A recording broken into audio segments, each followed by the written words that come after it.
in theory, we're now live for day two of this Better Clubs Bowls workshop.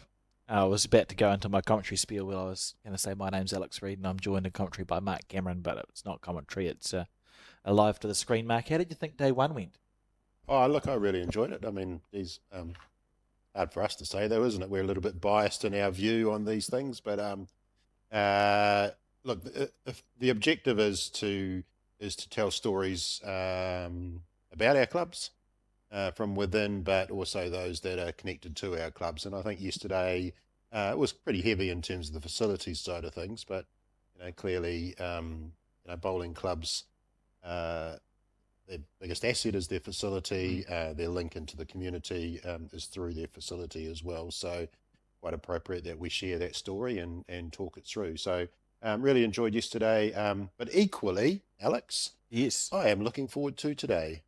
And today should be good. That was a lovely little segue. I don't know what you've done with your headset there, but it's fine. We can still hear you. So we start off at this morning, 10 o'clock, a chat with Hannah Neville from Bowls Auckland about creating youth engagement initiatives. And just a point from me on that one, it is the interview that's going to look different to all the other interviews that we've done because we hadn't quite worked out the format of this workshop when we did that interview. It's very good. It's very good. Hannah gives a lovely presentation on ideas, a lot of ideas there for clubs. Two ways of describing that. You could have also gone with, we wanted to do something very special with Unique. Hannah and Bowls Auckland on this occasion, and that's why it looks a little bit different. Unfortunately, it's live, so we can't retake that one, but that's just a point on that if you're watching it and think this looks a little bit different. Followed by a chat on Bowlshub 2.0 and Bowls Plus with Iain, Laxon and Colin Williams, which is really interesting. That's going to move quickly in that space, I think, Mark. Oh, look, what we're seeing now with AI and what we can achieve is, not only can we hopefully improve upon things, but we can do these things quicker and cheaper as well. So 2.0's coming along quite nicely. The boys will give us an update on that and how that's linked across into Bowls Plus as well. It's fair to say that we're already starting to think about 3.0. So such is the movement now in terms of IT. AI and all the tools that we have access to, that these conversations are advancing quite quickly. And then to round out the morning session is a chat with Mark and Paul MacKinnon. Paul MacKinnon, the architect of the club workshop idea. Yeah. I mean, that should be a good little one. We talked a lot yesterday, didn't we, about facilities and we talked about roofs and carpets and everything like that. Well, they don't happen unless you got some money. Yeah, what are some ways to make it so? And then lastly this morning, a conversation around the judicial process with yourself, Mark, and Mackenzie, which again is another interesting one and valuable for clubs to watch. I think it's really interesting. I suspect not as many people will be watching that. No disrespect to Martin or I, hopefully, but what tends to happen in terms of the judicial stuff is clubs and committee members get very interested when they're managing a complaint or a dispute, but otherwise, there are better things to worry about or to get involved in than the judicial process. But it is important that we establish and outline not only how it works currently, but also what our future thinking is. Yeah, and that's one of the good things that you can get from the judicial process piece is that Martin does a really good job of explaining just sort of how it all works and why it works, and I think there's a couple of misconceptions that you put to bed in that as well. So would recommend if you want something to watch at lunchtime or with your lunch, and then in the afternoon, it's a good afternoon actually. I'm looking forward to the afternoon session, Mark. We talked to two clubs, Hobsonville and Waihopai. Yeah, I'm looking forward to that, and we'll own up here, we do have a little bit of advanced knowledge on one of those because it's a pre-record. But it's a really cool conversation about the changing face of our bowling clubs that move towards social bowls, and I think both those clubs, but equally both those stories are really cool. What's nice here is we've got one from the bottom of the South Island and one from the top of the North Island. So it's not all about big metro city clubs. It's also about provincial clubs as well. And then to finish it off, we have a chat. You and I have a chat. Quite a long chat about the future of bowls, which is interesting, and there's a number of bullet points which I've outlined in the emails that have gone out before this and on our program about what that chat might be about, but looking forward to that also. Yeah. Look, it's important that we do talk about the future. What's around the corner? What might be happening? Let's try and paint a picture not only for the next 5 years, but potentially 20 or 30 years. In terms of our club, we need to have that forward thinking. That chart or that list of everything we're going to talk about is quite extensive, and I think it ranges from the small, which is maybe how the game's going to be played, to the big in terms of potentially what climate change means for us and so on. So really looking forward to that conversation to close it out. Absolutely. And lastly, before we move on to our first session with Hannah on Youth Bowls, just a note from me, you might have seen in some early drafts of the program we had a section of this Clubs Workshop module that talked about better bowler, how to be a better bowler, and we did actually film or record interviews with Gary Lawson, Joe Edwards and Kieran Wheeler. They were really good and quite long, and we've decided to separate those out from this Clubs Workshop, so they will be released in the coming weeks, and we're thinking at the moment is that we might integrate it into our existing Better Bowler playlists that already exist on our YouTube channel that we did a number of years ago. So they have been done and they will be out, but they won't be out for this Clubs Workshop. Thank you. I have this feeling that my microphone's not working very well. I think because what's I saw happened, Colin just run up the stairs to sort something out as well. So I think I'm wearing your headset and you're wearing my headset, and they're on opposite sides. I think what's happened, but that's okay. I'm sure everything is fine. Excellent. And with no further ado, we'll move on to our first piece with Hannah.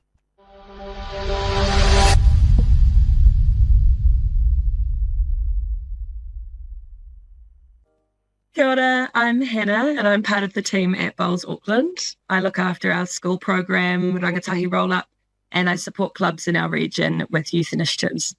Really grateful to be invited to chat today and share a few different ideas that we've seen work at clubs over the past year. As we know, every club in Aotearoa is unique, and so there's no one-size-fits-all model for youth initiatives. But hopefully some of these programs and engagement models will give you an idea of what can be done to engage youth at a club level. So why engage youth is a good question. There's quite a few different reasons, lots of benefits to introducing rangatahi to bowls and to your club. So it helps keep the sport alive and it increases opportunity for it to thrive by welcoming in next generations, connects clubs with their wider community, provides opportunities for intergenerational connection and learning. It helps diversify your membership, which in turn helps with sponsorship and funding. And it offers a fresh perspective on the game and on your club as well, which can always be really beneficial. Gathering feedback from rangatahi has such a big part of ensuring that we're on the right track with our youth engagement. It's such a fast-paced world that it's hard to find an initiative that works for every club or a pathway that works for every student. To help with this, we make sure that while we're engaging with youth, we're always asking questions, and we've recently started conducting focus groups with some of our rangatahi just to find out directly from them what it is that they like about bowls and why they want to or don't want to play more. So some of the major insights that have stood out for us that young people really enjoy about the sport is that it's adaptable and flexible and highly inclusive. You can play no matter what your skill level is. It's easy to learn, but difficult to master. Students really enjoy a sport that they can pick up really quickly, but then it also provides a challenge. Students who are already playing high-performance sport and more mainstream sports, they really enjoy bowls because it's relaxing, it's a slower pace, definitely compared to things like rugby and netball, it's so different. So it offers them a chance to connect with each other. They enjoy it because it's very different to other sports. So there's no running around. A big thing was not having to get changed into your PE uniform. You can do anything. You can be wearing anything to play it. They really love the social part as well, which so many of us do. So there's time to talk and bond both with your teammates, but also with your opponents. And once again, this helps set it apart from other sports. And lastly, it's new and different. So most young people haven't heard of bowls before. And And this specifically comes from students who often face barriers to participation in sport, whether that's physical or mental. There's invisible and visible barriers to sport, and students who face those barriers find bowls really inviting and really inclusive, which is really cool. So when you're promoting youth events, it's good to think about these things and the wording on how to get it out there to our young people. So moving on to just some examples of youth initiatives. First one being ongoing after-school hubs or youth nights. We've found these to be really beneficial leading up to tournaments or for rangatahi who are eager to play competition bowls. These are just two examples of how this could be run. Could be a whole range of different things, a mix of these things. But two versions are either a structured format, so requiring a pre-registration or a sign-up so you know how many students are going to be there. Normally, this would be run over a set number of weeks. It's more coaching-based, say with weekly goals or things that you'd like to achieve by the end of it. Ideal for students who'd like to play competitively. The other option is a relaxed kind of show and go. So an open registration, students can join for one session if they like or sign up for the term. Coaching available there, but participants have autonomy over how they participate. Maybe they just want to come down and have a little roll up with their friends. Maybe they do want to come down and receive some actual coaching. And this could either be a set number of weeks or it could be an ongoing thing. If it's popular, it could be something that you just carry on. Every Tuesday is a youth night or every second Wednesday is our youth evening.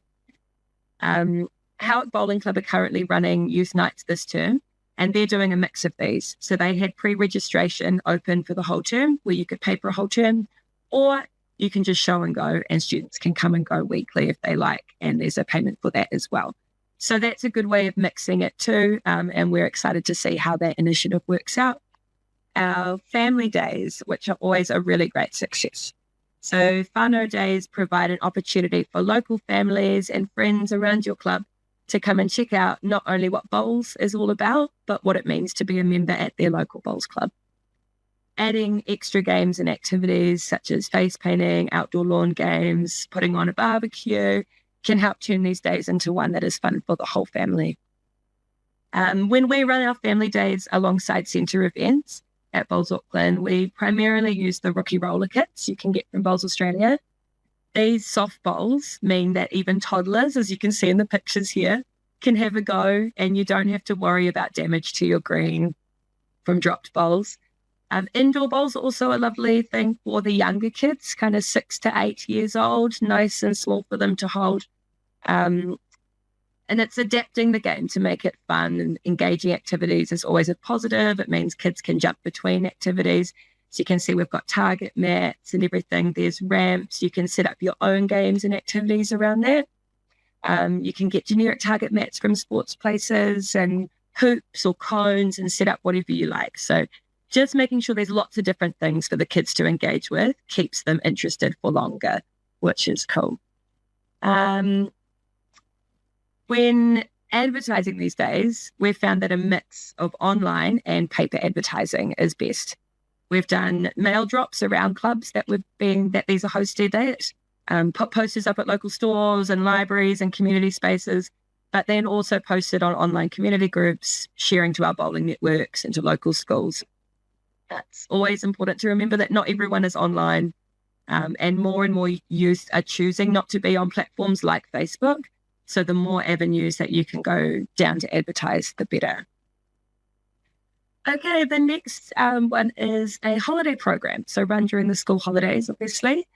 Earlier this year, I ran a Bowls holiday program at my local club out at Piha, which was a really great success.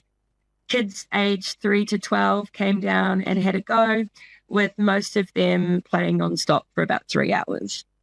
We had several rinks open with activities, and they kind of got harder as you went along. So as kids came in the gate, they could start off with the easy ones and then work their way down. But that meant there was plenty of space for the kids and their parents to try their luck in bowls.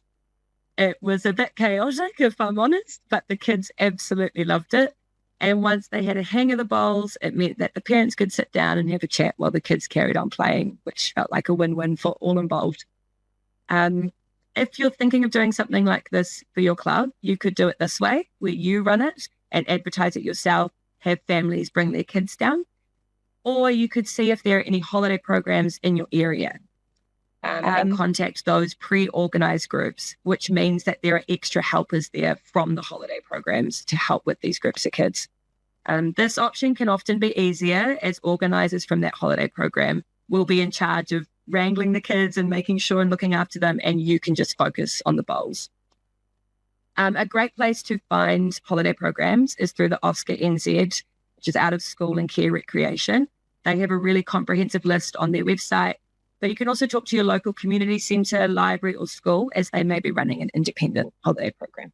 Homeschool groups. So in term 2 of this year, Gleneden Bowling Club out in West Auckland invited me to see their fantastic initiative that brought 43 young people aged 8 to 18 to their club every week for 9 weeks for bowls coaching, games, and so much fun. Connecting with homeschool groups and whānau in your area can be a fantastic way to welcome youth into your club. Homeschool groups often have organised activities and they're always eager to offer their tamariki and rangatahi as many opportunities as possible. Gleneden Bowling Club found that because the homeschool group was able to come on a weekday during the day, it meant several of their members were available to volunteer and help out. So not only did the students get better and better at bowls as the weeks went on, but the club itself became an alive community space on Tuesday mornings with parents and younger siblings there watching and supporting. A quick Google is the best way to find homeschool groups in your area, or there is a National Council of Homeschool Educators website that you can go through as well. Recently, I requested to join a homeschool group on Facebook, and I just said in the message, I'm not a homeschool parent, but I've got a great initiative that I'd love to promote. And they said, yes, please, we'd love to have it. And I know from that, some of the kids have gone to the youth nights at Howick. So just, you never know if you don't ask. So good to just ask to enter that group to be able to promote what you're offering. And then you can always leave afterwards as well. Sometimes you don't know, so always ask. Next up was out at Buckland's Beach Bowling Club, which was really cool. So this initiative was instigated by their local primary school, Buckland's Beach Primary, and they reached out to the bowling club to ask if they'd be eager to take part in an intergenerational learning experience with their year 4 and 5 students, who are 7 to 9 years old. I was so thrilled to be asked to come and join some really dedicated members of that club and help them host 5 classes over 4 days. Students were welcomed into the club and we explained the basics of bowls before jumping into preset activities. Same again, setting up the rinks, and the kids rotated and moved down the rinks. We had a bowler at each rink and some parent helpers as well. The rookie roller sets are fantastic to use at your club because of this. They spend about 5 minutes at each one before moving on to the next. And members of the club were on the green with them, giving them tips. And as Philippa Wilson from Buckland's Beach Bowling Club said, who helped organise the program, she said, I'm not sure who enjoyed it the most, the students or the club members. So it was a really wonderful experience. Parent helpers came along with each class, meaning that it wasn't only the kids who were introduced to their local bowler, but whānau as well. And Buckland's Beach Bowling Club then host a fun Saturday roll-up twice a month, meaning that kids and their families were then invited to come down to the club after this initial engagement.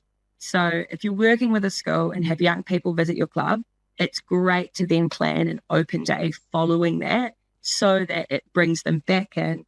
And then you can talk about membership, talk about what it means to be a member and welcome them in. Philippa and other members and I were lucky enough to then be invited back to the school in a few weeks afterwards to see the real impact bowls had on the kids, because they did a showcase of the work that they had done around intergenerational learning. So on the next slide, there's a couple of very cute photos of 2 handmade bowling greens, and they even put on a puppet show about going to their local bowls club. So that really showed us what an impact it made to the kids and how memorable the experience was when you make it fun, but also because there were so many members of the club there helping out, and the kids really, really loved it.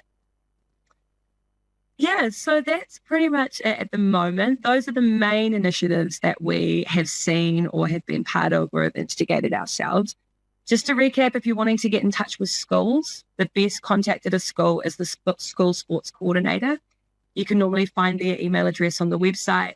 If a school only has one email address, you just want to put attention PE department or attention sports coordinator in the headline. Holiday programs holiday programs are on the Oscar website. That's back to front. Homeschoolers, like I said, look online. And then family days, you want to be looking at getting your members together to help run those.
Hi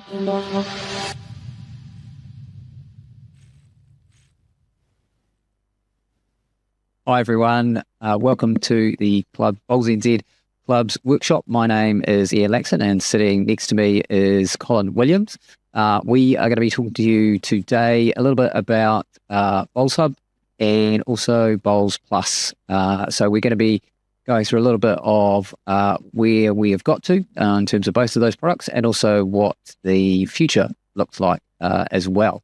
So hope everyone's sitting comfortably. We'll get into it. We're going to just share presentation with you and just sort of talk through a little bit of detail around how we've got to where we are. So Bowlshub came about, I suppose, because of a need that was identified around servicing the community a little bit better. We needed a centralised system that allowed us to have both a database that could serve both centres and nationally, but also grading competitions and entering competitions online rather than through some sort of more old school mechanisms. So we've got a really developing and growing membership base, which you can sort of see from those numbers there. We've now got an extensive playing membership with all sorts of varieties, and that's changed over recent times, especially in terms of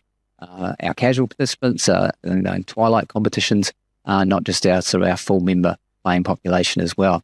So Bowlshub was a way of starting to bring a lot of the information that was happening on spreadsheets or on paper or in other formats into an online environment and actually making the participants and the administrators' experience a lot more seamless and easier in terms of managing as well. And we've made a lot of progress over that time, but there's a long way to go. So, but before we get too much further, I'm going to hand over to Colin's just going to sort of talk us through, for those who are not fully aware or haven't engaged as much with Bowlshub, as to exactly what it does and what it offers for people. Excellent. Thanks, Ian. So Bowlshub started mainly for us as a competition sort of management solution, and then we sort of expanded out to clubs and centres. So club centre-wise, it's a tool that helps you manage your membership database, membership categories, social, limited, all of that stuff. So it's not just a tool for the competition side of things. It allowed clubs and centres to sort of see who is playing, what level they're playing bowls at, and there's reporting tools there that allows you to manage those as well. And if you wanted to take fees or invoices or anything like that, it was all one system for it. Then we built in things like the umpires certifications with the help of the umpires committee, coaches certifications and all of that sort of stuff. So the idea, build one place where all the information about you as a bowler, how you interact with the sport of bowls, is in one place for everyone for yourself and your clubs and centres to be able to figure that out as well. Then from the event side of things, which is sort of where it started, back in 2022, we ran the first nationals on, I think it was in Christchurch, through Bowlshub. So that was the whole entering the nationals. So you had to have a Bowlshub ID number. So for those that have one of those, you'd be familiar with what that process was. So the Bowlshub ID number allowed us to identify exactly who you are as a bowler, what club you're a member of, certified contact details. So if we need to get hold of you for whatever reason, then that's easier than it has been in the past, where quite often we've had errors in email addresses. This way gives us a pretty, not foolproof way, but it's very close to 100% accurate on emails. And then we turn that into what the competition is. So we made the section play draws for all, I think it was 8 events for nationals back then. It allowed us to have everything in one place. So if you wanted to go see the results for pairs, the pairs, the singles, the women's pairs, it was real easy to go into Bowlshub, find those results, and have a look through. Back in the day, it used to be 5 different spreadsheets that you had to download, and I've definitely been involved with websites breaking because of that. So the architecture of that just allowed us to deliver national events a lot easier. And it made, from the player's point of view, it was a lot easier. You go straight in, you see all the competitions you want to enter, you enter them, you pay your entry fees. You had to update that email address for whatever reason, you could. Nice and simple, and then that flows on to the databases that the competition admins are using. So nationally, club-wise, or at a centre level, it all flows on. So that information that we have that we can use to contact people, it's all relatively accurate. Yeah, That's Bowlshub. in a nutshell. Right. So we also said we were going to talk about Bowls Plus. So I suppose after a few years of doing everything that Colin's just talked about there, in terms of collecting all that information from different events, allowed us to start using that information to pull together a system that basically tracks everyone's performance across all of the games that they've had entered into Bowlshub. And that was Bowls Plus, which we launched about 18 months ago. And it allows you, and we've got a point system that's attached to that it calculates on every single game that you play, allows you to look at all your previous matches across different formats and different competitions, and gives you an overall picture, I suppose, of your performance in bowls and how you're tracking at any given point in time. So that's evolved pretty fast in terms of number of people in there and actually what we can do with it as well. But we're pretty excited to be taking that to the next level. So as you see on screen there, we've got a full breakdown of what your games are and the results, but also just a different way of presenting that in terms of some graphical elements around how it looks and how you're tracking across either different formats or with different partners or and competitions. And it allows you to have access to that sort of performance level of information. So that's Bowls Plus. And then I suppose just a little bit of a timeline for and where we've got to now, which we've talked a little bit as we've gone, I suppose, but it's been a bit of an evolution, hasn't it, Colin? It has. Yeah. I think we started looking at Bowlshub in 2021, and that was when the idea of using a platform like this sort of begun. And 2022, we started. We used it for our first national event, so that was the Somerset National Singles and Pairs in January, and continued using it into February. And then in the meantime, we're approaching other centres and getting them to adopt it as well. So the likes of North Harbour, Auckland were some of the few that picked it up real quick. And then from there, we've gone to we're at about 15, 16 centres that use it for a competition. And the clubs within those centres sort of use them as well to manage their wider databases.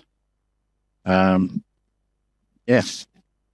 Excellent. And I guess we've already talked about Bowls Plus coming in, and now we're very much at the point where we've got really quite integrated system happening from the level of data that we're pulling in from all those competitions and how we're being able to use it to create and improve Bowls Plus. And I suppose that brings us quite nicely on to looking ahead to the future and what we can do with both those systems and how we can keep improving them. So that is, I guess, the next part of our discussion today. That's very much sort of getting us to where we are now and what we have been able to do. And now it's about looking forward. So we've christened it Bowlshub 2.0 very originally. So I guess it's our next evolution in how can we improve what that product looks like, what it offers people, how it works. And we'll do a quick run through in a second of that. And also we'll have a little bit of a sneak peek into also a bit of an evolution for Bowls Plus as well. But as a quick summary before we sort of dive in, I guess from a player perspective, it's trying to make how you interact with everything concerning bowls easier for you, how you enter tournaments, making that nice and really streamlined and simple as possible, how you can find all the information that you need and have easy access to it as soon as you log in, and find all the information that you want as simply and quickly as possible. And then from the club centre admin side of things, it's trying to make that process simpler as well, present a little bit simpler, work a little bit simpler, so that it's easy to understand, easy to use, and can actually be picked up and used by anyone at any level. So I'm going to stop talking about it and start showing it to you. So we're going to just jump into what is our prototype version at the moment. And as we do that, I'll say that there's going to be a few things added to it, but we'll run through where we've got to with it right now and show you how it works.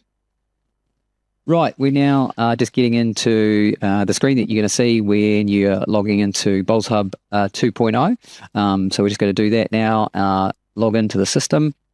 And there we go. We're straight into the dashboard that you see once you have logged in. You'll see a few things pop up on your screen here, which are the boxes here, which are also mirrored up the top as well. So you've got all the events that you can enter. The calendar is your events that you have entered, and also the clubs that you belong to. You've got your account information up here, where you can just go in and edit anything in your profile. So just change your email or hopefully not your name, but maybe your mobile number. There's a few things around changing your password, and you can sign up to newsletters and so on as well. But we'll just dig in a little bit more into events. So I'm going to have a look at the events that I've been entered into, and I'm in a few events, so I'm been busy. It shows you obviously the detail of exactly what the event is, when it's running, it's triples event, etc. I'm just going to hop into one of these and just show you exactly how it presents. So, bit of a different layout in terms of information. I can actually go and have a look through these team entries, and if I'm interested in exactly who I'm going to be playing, I'll just click on my name here, and I've got an upcoming game. I've actually put in some results for this competition, so we've actually got some completed games there, as well as, so that actually just lists all the games that I've got coming up in that event. I can also then just go into a couple of ways of looking at that draw, find myself in a section. So there's a button here which just easily helps you locate. I'm not in section 1, I'm actually in section 2, so it will just quickly navigate you to that. So a quick way of popping through. I can see who I'm playing across 1, 2, 3, but there's also a way of viewing that in chart form as well. So again, just make sure I can find me. It jumps down to where I am. I can see my results here. We've got a bit of our overall results, and you've got a points table as well, which just gives you the full rundown of the competition as well. We'll just hop back to one of these other competitions that we had here. Let's go. Oh, I'm going to hop into our events page. So this is one of the other buttons that we had here. This is where I can find anything that's happening across the country. I can filter it by centre, by club, my own club, or by format, or just find a date range as well. So I'm actually going to have a look and enter a competition, just run through for you, just so you see exactly how it works. I'm going to find a competition here, which is available for me to enter. So great. I'm going to hop in, register. This is really simple, really quick process. I can see exactly all the details. I can actually see who has already just entered that event. I can check out playing conditions before I enter, just to make sure I know exactly what's going on. We'll hop back into the main competition there. And this button here just allows you to quickly enter that. My details are already there because it knows who I am, because I've logged in, and I'm going to decide that Colin is going to play this competition with me. Lucky him. And so here it goes. We've found his Bowlshub ID. And then I'm going to say, yes, I'm fine with all the conditions of play and everything else that's associated with that competition. Submit entry. and then boom, I am done. There we are in the competition. Simple as that to enter. So really simple process. We can go back to events to look for another competition. We can also hop across. You can manage the clubs that you're a member of really easily. I'm a member of 3 clubs at the moment. If I want to play somewhere else, I can just quickly do a search, and I'm going to join up at Hobsonville, and there we go. It's simple as clicking on join a club.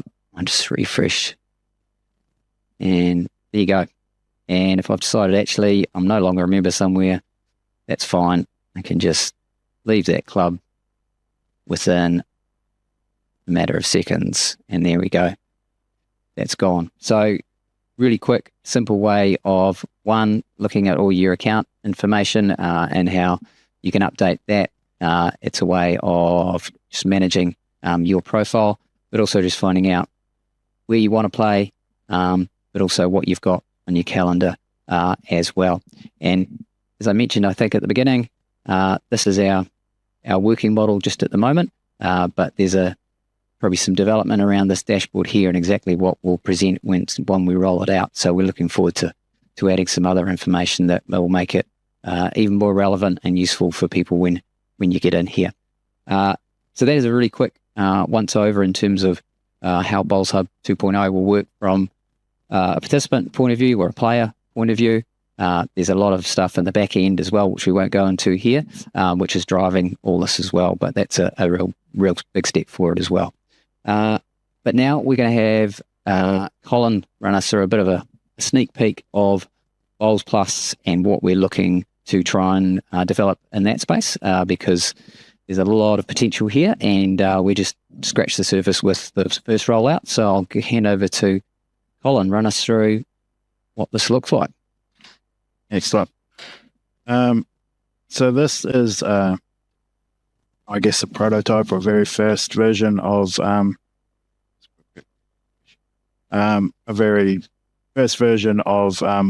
upgrade to the Bowlshub Bowls Plus platform.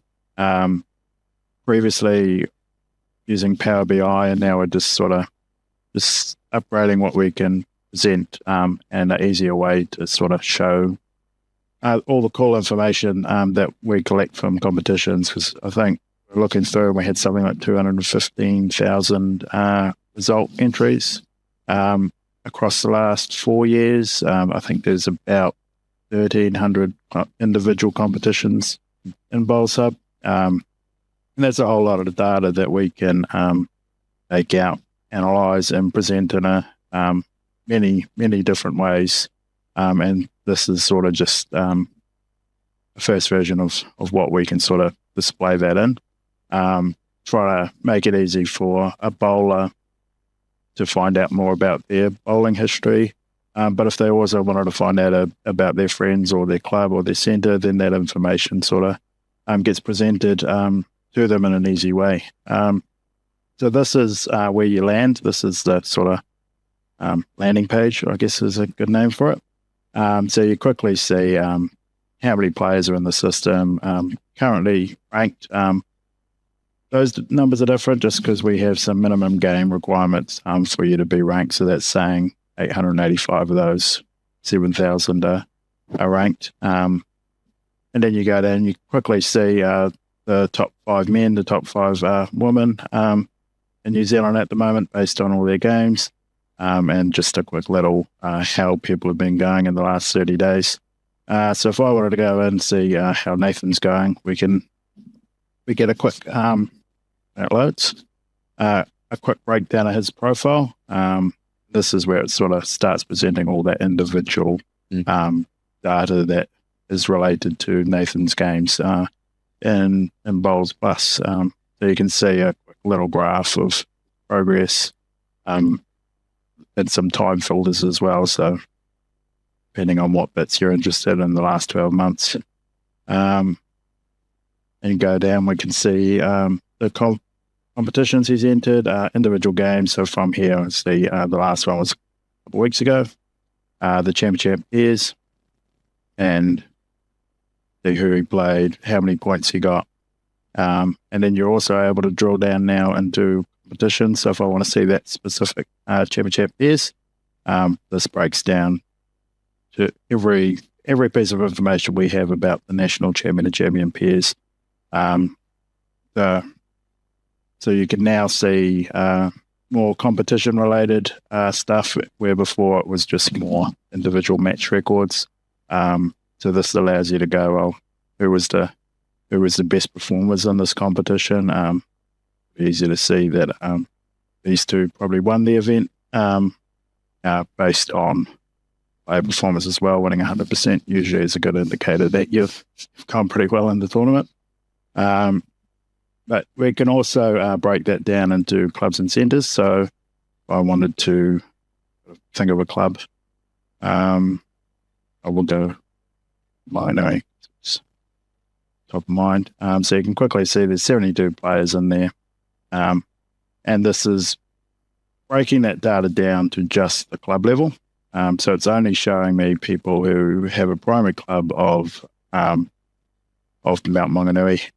So you can see top 5 here. This is their New Zealand rank, so it's just showing how they're in the club, how they're performing at a national level as well. And then you can go down and you'll see your individual club ranks on the left here, while the New Zealand rank is still that primary indicator as well. And that filters up, I guess, to centre level as well. So if I click on Bay of Plenty, we can see all that information now at a Bay of Plenty centre level. So it breaks it down 400 ranked players, which is, we only have 700 apparently. That's pretty good. How many clubs are in here? And then it breaks all that information down that we've seen in other places to that centre level. So you can see Nathan's also number 1 in the centre. So from here, I can go to any club and see that page as well. So if we wanted to go to Roa Bowling Club, then that information's very easy to get to as well. If I just wanted to see the rankings itself, this is probably the most familiar page to what we do with the Power BI version available on our website. It's just a rankings table. Filter it, search it by centre, all very similar functionality to what we already have.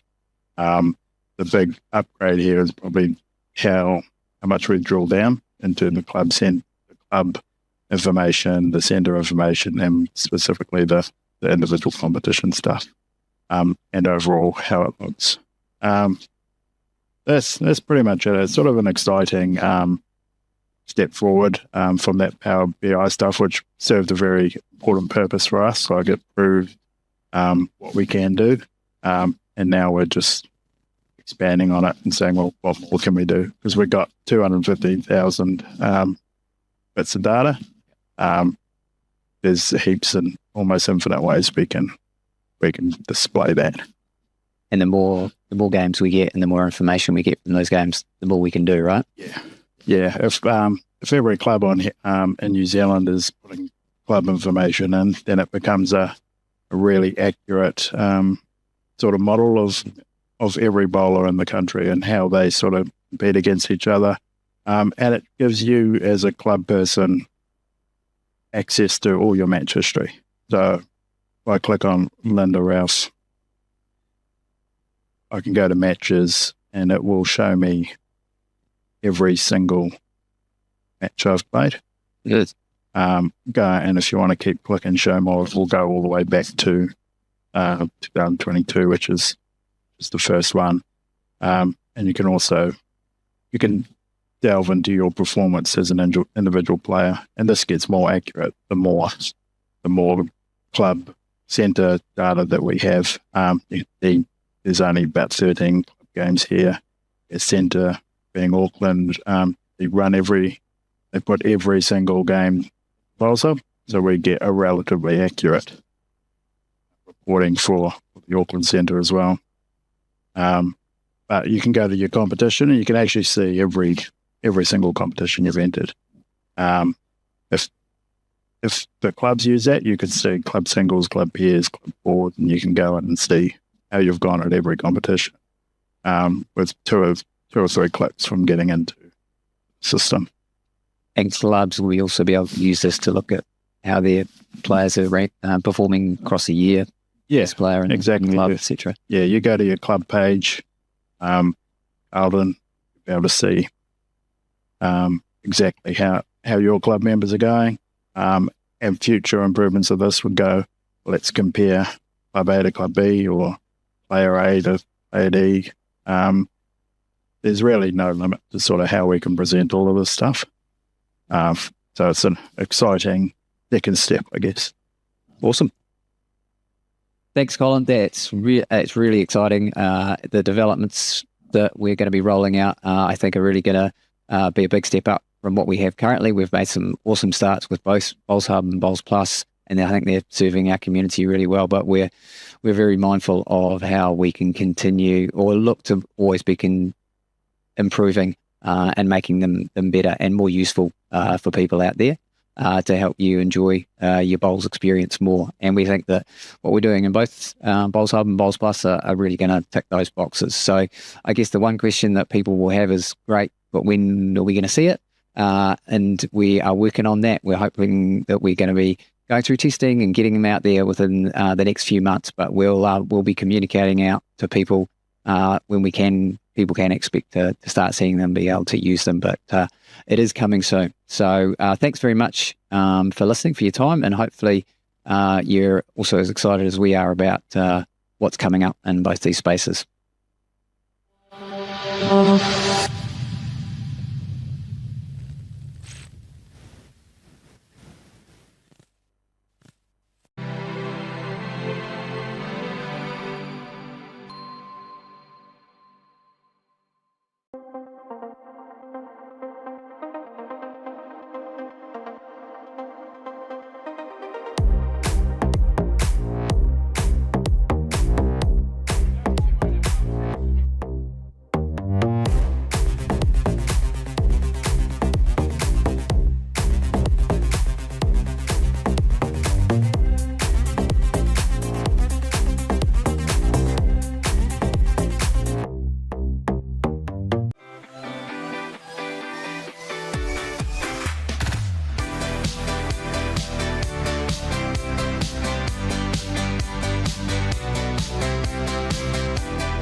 Welcome back. We've moved Alex out of the chair and we've brought in Martin Mackenzie, because Martin and I are now going to talk about the exciting topic of how you, at a club level, or even centre as well, how you might or how you should manage a complaint. So we've got a little bit of an AI-generated slide presentation, but welcome, Martin. Martin's role is integrity manager, which means that he's your go-to at club level for any complaint you might have. So welcome, Martin, and thank you for all your efforts over the last long while. Thank you, Mark. I'll probably end up doing a lot of talking, Martin, because that's what I do. Yep. But if you can just lead into or come on certain topics. So this is about managing a complaint in the bowling club, and it's according to your club constitution. That's your primary document. But also most clubs should also have a set of regulations, and supporting those will be the Bowls New Zealand constitution and our own regulations as well. First step, Martin, and you maybe this is where I do stop talking a little bit and you jump in there and just talk about the difference between what is a complaint, what counts as a complaint. Right. Certainly, I mean, when we look at complaints, any complaint we must treat seriously, and so that's the first thing. And that could be a disagreement between people, or it could be misconduct in the club. So if you get a complaint that someone has abused someone else or physically assaulted, then that should be treated seriously. So that's the first part of a complaint. But there's also other things with dispute-wise and disagreements, whether it's against the committee or whether it's against another member, or on and relates off. to an event being played as well. I suppose that would be a dispute of sort when I don't know, the rules of the 2-4-2 weren't being followed or something like that. Is that no? I wouldn't consider that to be something that would come to us as a complaint. That should be dealt with by the match committee and the club. Yeah. So, but it's a complaint dealt with by the club. Yes. And I guess that's where we're heading to in the next place. So there's two distinctions there. There's misconduct and then there's dispute or complaint. And you might people will ask, well, what's the difference? Well, misconduct is clearly defined. Yes. And then everything else is disputes or complaints. But the reason that we define it is that Bowls New Zealand will only hear matters of misconduct. That's correct. So we're not hearing those complaints about, what were the rules followed around that event or dispute over, I don't know, something local to the club. We will only hear matters of misconduct. That's correct. I mean, I do get a lot of people phoning me or emailing me asking questions, and we'll then put them back to the club or their match committee to deal with that. Yep. So, I mean, and if you are in doubt, I guess, Martin, that's where you just give you a call. I'll give Bowls New Zealand a message and just say, hey, where does this sit? Yep. Does it sit with us? And often a club will ask us, does it sit with us as the club, or does it sit with Bowls New Zealand? Now I've made a little note over down there, but it's been blocked out by our names, Martin. But basically, it says that a member can, for matters of misconduct, a member can elect whether they want it to be heard by their club board or a club board subcommittee, or a Bowls New Zealand Judicial Committee. Correct. A Bowls New Zealand Judicial Commissioner. So it's their choice. Equally, if a board decides they do not want to hear the matter locally, they can hand it to our commissioner or Bowls New Zealand as well. Right. So, and with that, I mean,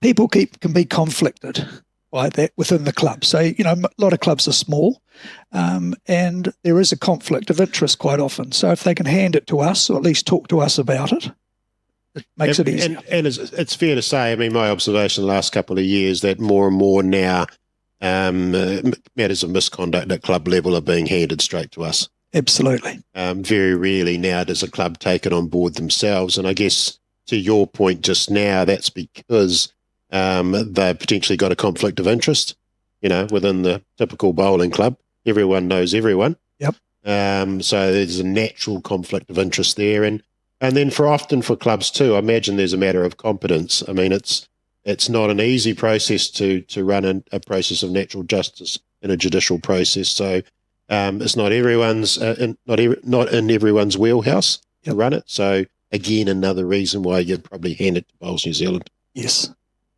So who hears it? So the club can obviously hear things, and Bowls New Zealand can as well. Just reminding you again, though, there's a difference. So Bowls New Zealand will only hear matters of misconduct. It won't just hear local disputes. If you need to know what the definition of misconduct is, then it's available in your constitution and your regulations. Correct. Oh, thanks, Martin. Do you want to work your way through this, or do you want, just so this is just looking at the complaints process at a glance, and having said, do you want to work your way through it? I'll you go ahead. I'll go ahead because that's how we roll. Obviously there's a written notice. So someone's filing their complaint, whether that's to the board or Bowls New Zealand.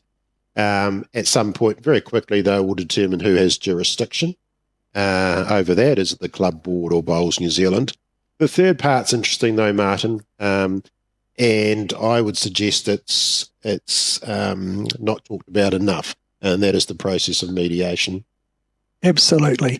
I think there should be a lot more mediation because they just don't talk about it.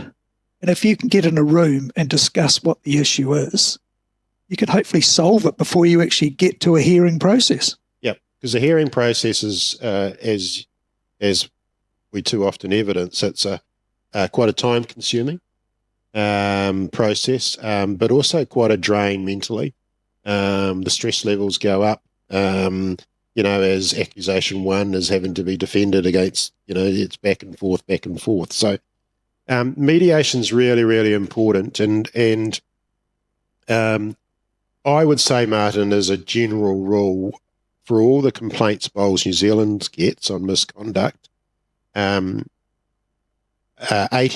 I would say, are mediated before they go through judicial process. Is that a sort of fairish number? That would be correct. I think we're getting pretty close on that now. Yeah. So, and to Martin's credit, generally what will happen is we will receive a complaint, and Martin will talk to the affected parties and try and reach a mediation, because the next two steps, the investigation and the decision making, are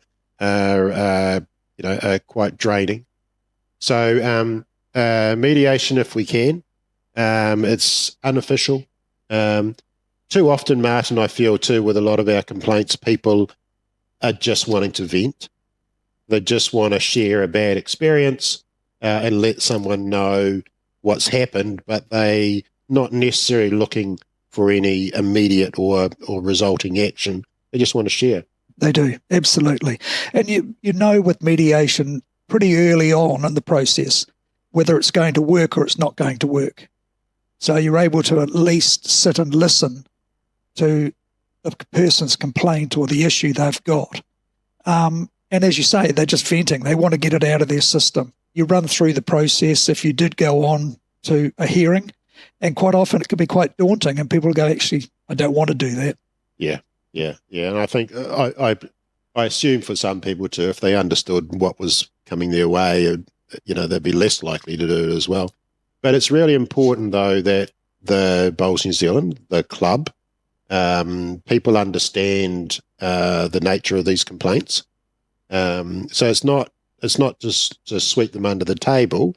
It's just to say, let's actually let's review this. Let's take it on board, and if there are any actions that can come out of the mediation, that's great as well. Absolutely. So around about 80% of our numbers are mediated, but then 10 or 20% obviously go through.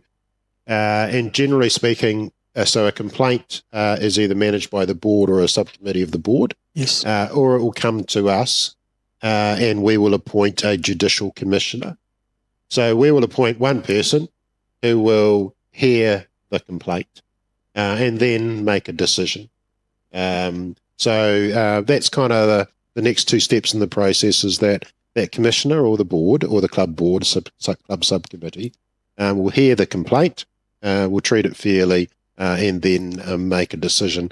Now we'll jump into this complaints area a little bit more in the next slide, but just wanted to make a note down the bottom that we need to be aware of children and vulnerable adults in this, and that we have a responsibility within our clubs, within our community, to safeguard for children and vulnerable adults. So if you do have one of those issues, our very strong recommendation is that you talk to us, or that you'll take the matter further to police, or you'll recommend that the complainants take the matter to police. For serious allegations, it's different to, shall we say, Joe said this to me on the green. This is actually some serious stuff, so please refer to us or refer to the police. Absolutely. Cool. Yep. Before we go on, the other part of that, of course, not only the vulnerable, but also thinking about within clubs where there's theft and stuff like that, or it should be going to the police, not to us. Yeah, and I'll throw assault into there as well. Yes. Too often now we appear to get a complaint where someone has physically assaulted somebody else. Yep. It's like, well, that's a police matter, first and foremost. And once the police have managed that matter, then clearly, we and with the club, we will look to take action. But don't try and take responsibility for something that's really not your responsibility, or not your primary responsibility, I should say. Yeah. As well. The slide's just a little bit about making the complaint. So if you are looking to make a complaint, so you are the complainant, you need to state that you're doing it through under the Constitution or regulations. You need to set out your allegations, whom they're against, and add in information. So that may be required by the club or the Bowls New Zealand Judicial Commissioner. So put it all in writing. Yeah, essentially is what we're saying there, as much as you can. And then just a reminder for everybody in this process, but primarily for our club, for the club body themselves, is that you need to act under natural justice. And do you want to sort of give us a little bit of flavour for what natural justice looks like? Sure. So natural justice is basically that everyone has the right. They're all innocent until they're proven guilty, basically. But you've got to go through a process. So any written complaint or any complaints that are put forward, the person that you're actually complaining against has to know what those complaints are, first and foremost. They have to be given notice that there's going to be a hearing, and they have to be able to put their case forward. And also the people that are hearing it are independent. So there is no conflict of interest at all by anyone. And this is why we involve Bowls New Zealand, because you're taking it out of the club environment and allowing the Bowls New Zealand to hear it. Yeah, because too often at club level, for some very basic reasons, but the club is not able to apply a process of natural justice. Yeah. Which is again why it gets handed to us. Just a little note down the bottom there that basically says that if you get an anonymous complaint, you shouldn't completely ignore it. You need to look at it and take it on its merits. So, there will be anonymous complaints that you just go, look, we can't do anything with this at all. There's no evidence. There's nothing to do here. But at the same time, that anonymous complaint might be a whistleblowing type matter. And I'm thinking of theft being one example. Yes. That, you absolutely shouldn't ignore it and therefore investigate further.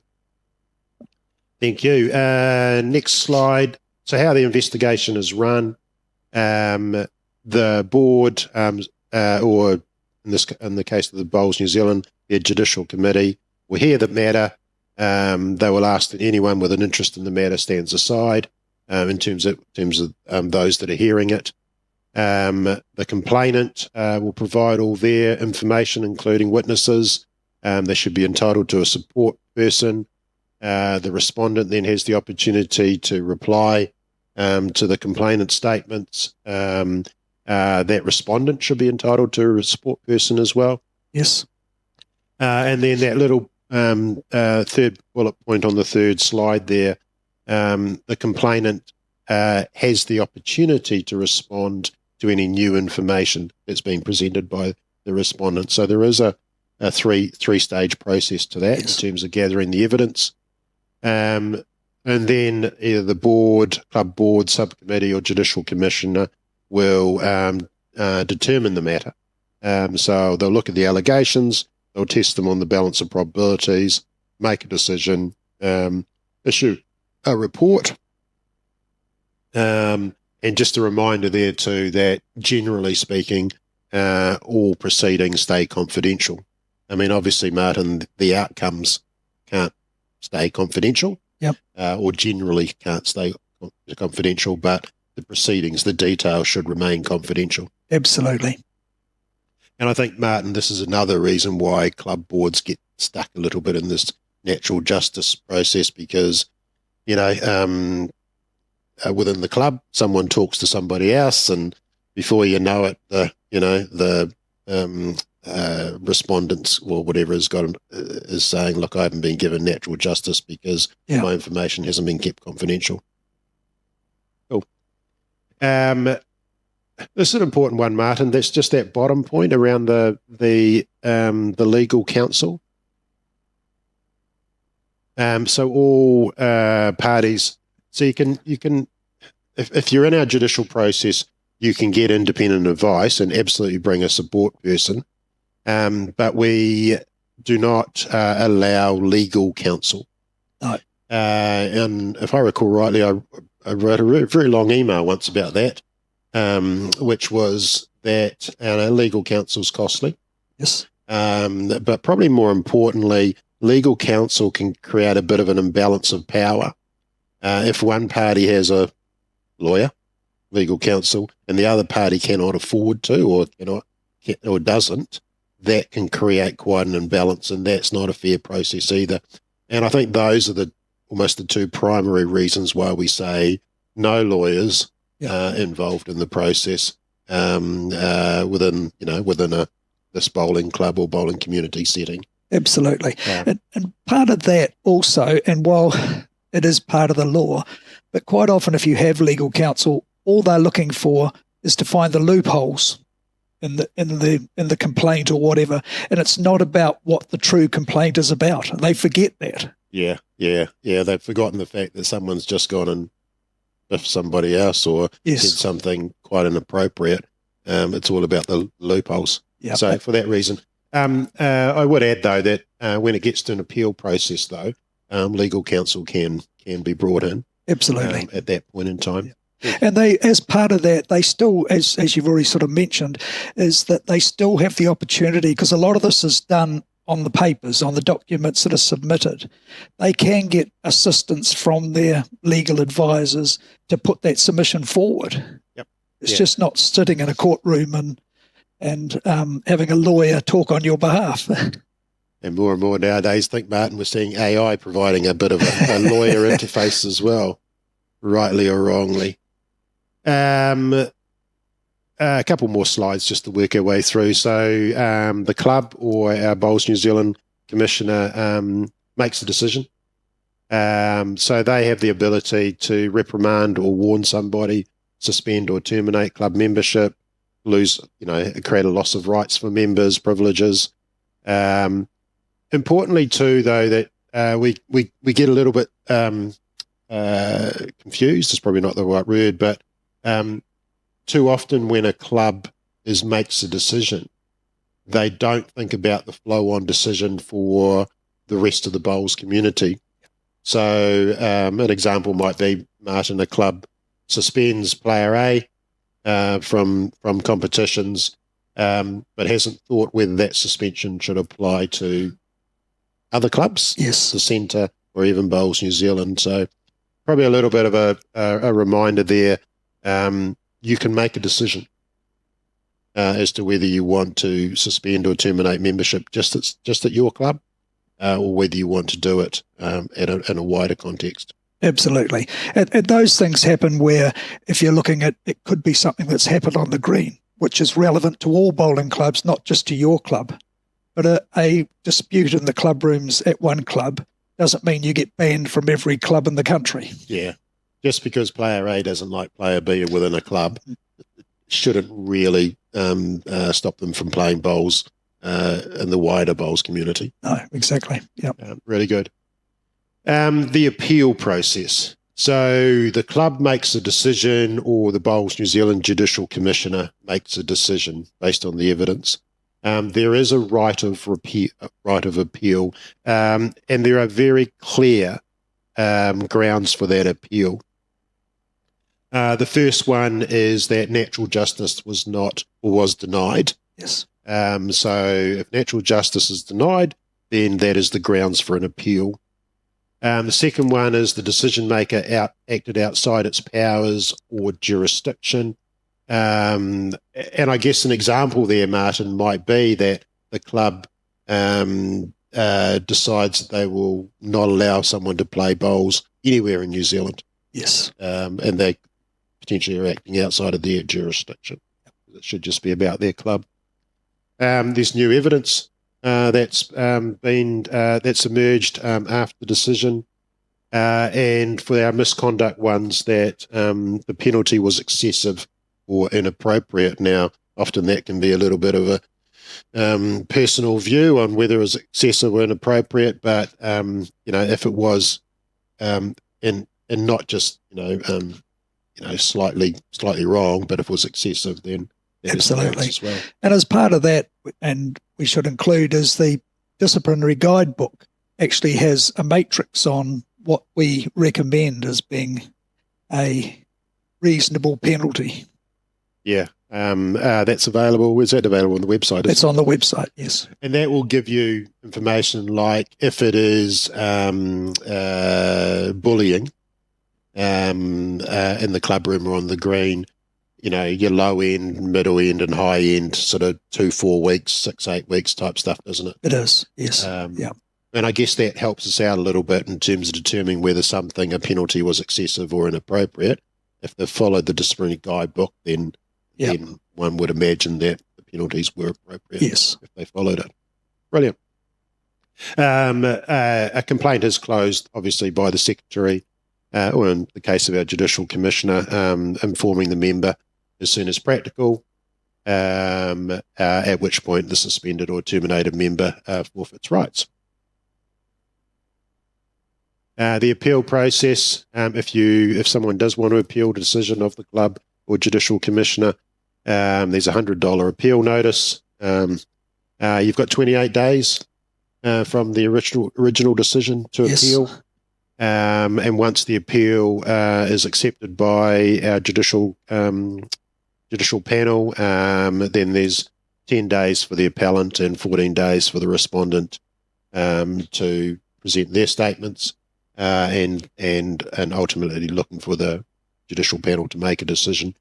I guess the point there, though, is that if you are appealing, yes, there's a $100 fee, but it can be quite time-consuming. And we have found, Martin, or I've noticed in the past, that our what looks like 24 days to hear an appeal can be extended due to circumstance. Where our panel is quite prepared to, an understanding that people's commitments are different, or they may need to collect additional information, or whatever it might be. So I would say, Martin, that 24 days is probably at the low end. Absolutely. Of how long it takes for an appeal. It can take months and months at times. Sadly, it does. It's not something we like, and it's clearly something we want to work on. But I guess and it's a bit harsh, but it's true in our defence, is that we're very blessed to have volunteer commissioners and judicial panel. We have 6 to 8, don't we? We have 8. 8 judicial commissioners, or the panel, and we need to be respectful of the opportunity they have to hear these matters as well. Absolutely. And at times, it can be quite difficult because you could have a commissioner that hears a complaint and then it goes to an appeal and you're having to use different people to do your appeal. So when you've only got 8 people, at times you're running short on numbers. And then you're managing people from around the country and ensuring that there's no conflicts and all that sort of stuff. The other part of that, sorry, Mark, just this $100 fee, just to mention that it's about that you're serious, that you're actually putting your appeal in. And it's not just because you disagree with the decision. Yep. It's got to be something to think about. So that filing fee is part of that, is that you're serious. And if you want to do it, then it's going to cost you the $100 to file it. Yep. Just that bottom point, if there is an appeal, one of the first things the judicial panel will determine is whether a stay of execution may be granted. So there is that opportunity or possibility. Yep. Doesn't always apply. Not always, no. It depends on the case. And in some cases, the appeal committee might say there is no requirement for a stay of execution, so they'll deny it. Yep. So that's kind of that is our process. I did want to touch on one more slide, which is probably where we're heading in terms of yellow cards. But I don't know, not surprised, but disappointed earlier in the year when I think you did your first quarter, the number of complaints you had in the first quarter of this year, and it was something like 25, 27 complaints that came through our office. Are they, and I do appreciate that, 80% of those were mediated and didn't go through the judicial process formally. Are there certain types of complaints now, Martin, that are, I don't know, becoming more prevalent than others? There is. There's your basic abuse or something like that in the club rooms is becoming more and more prevalent in there. So a lot of those can be dealt with straight away by the club. And, you talk about your yellow card, it's almost, you're off for 10 minutes. It could be you're out of the club room for 2 days or a week.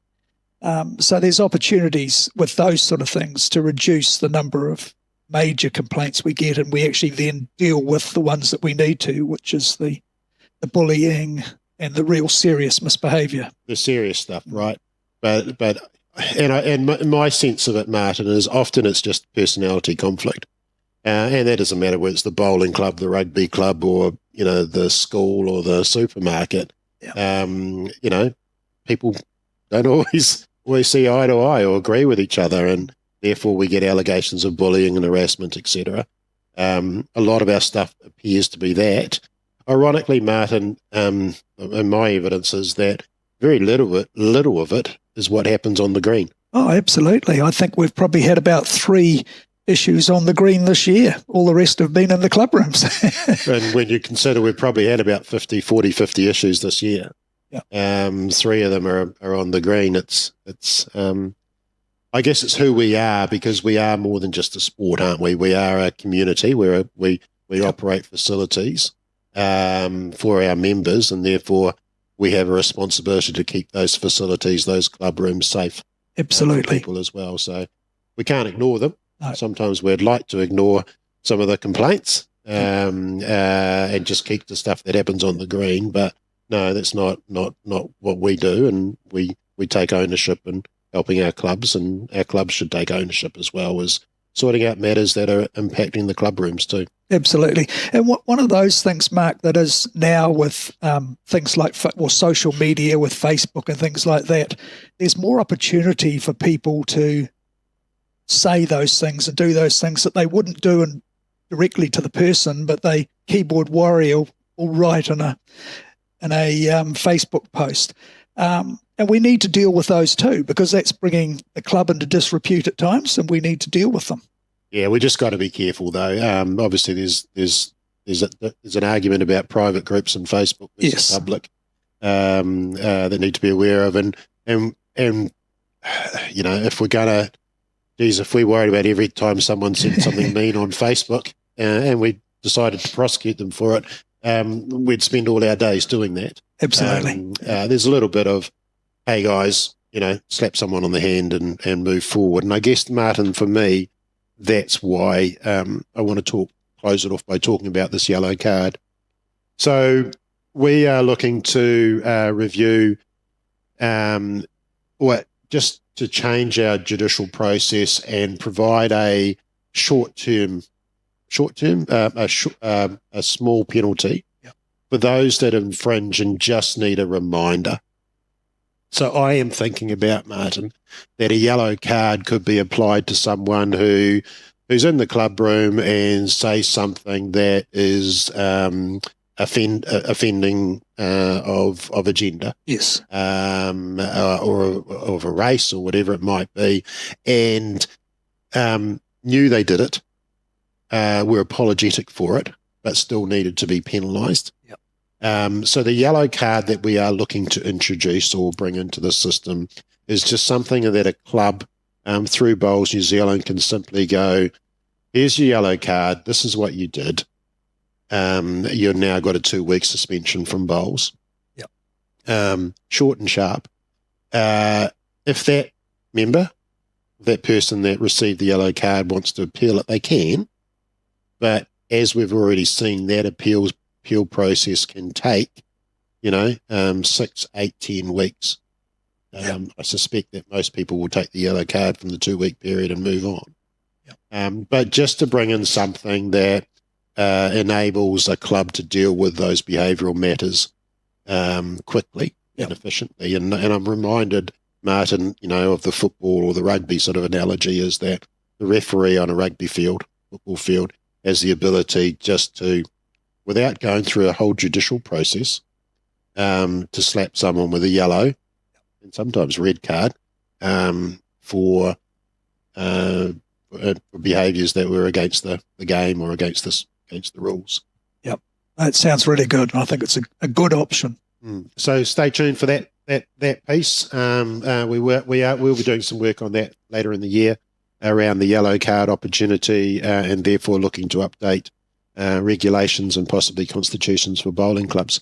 I'll close it up. Martin, thank you for all your work and support with the judicial process. It's not easy. I cheekily, when I wander around the clubs and the greens, I'm often saying to people, if you've got any complaints or problems, don't talk to me. Talk to Martin at bowlsnewzealand.co.nz. Will help you with your complaint. Martin, I hope they get fewer. I suspect that the answer to that is they probably won't. What I do hope, though, is they get simpler to manage. Personally, my advice to all clubs is that if you're at all uncomfortable running a judicial process, then refer it to Martin and Bowls New Zealand. Your life will be so much easier, and you'll benefit from Martin's experience as well. So thank you, Martin, for your efforts, and thank you for your time.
Kia ora and welcome back to another session here for our Clubs Workshop 2026.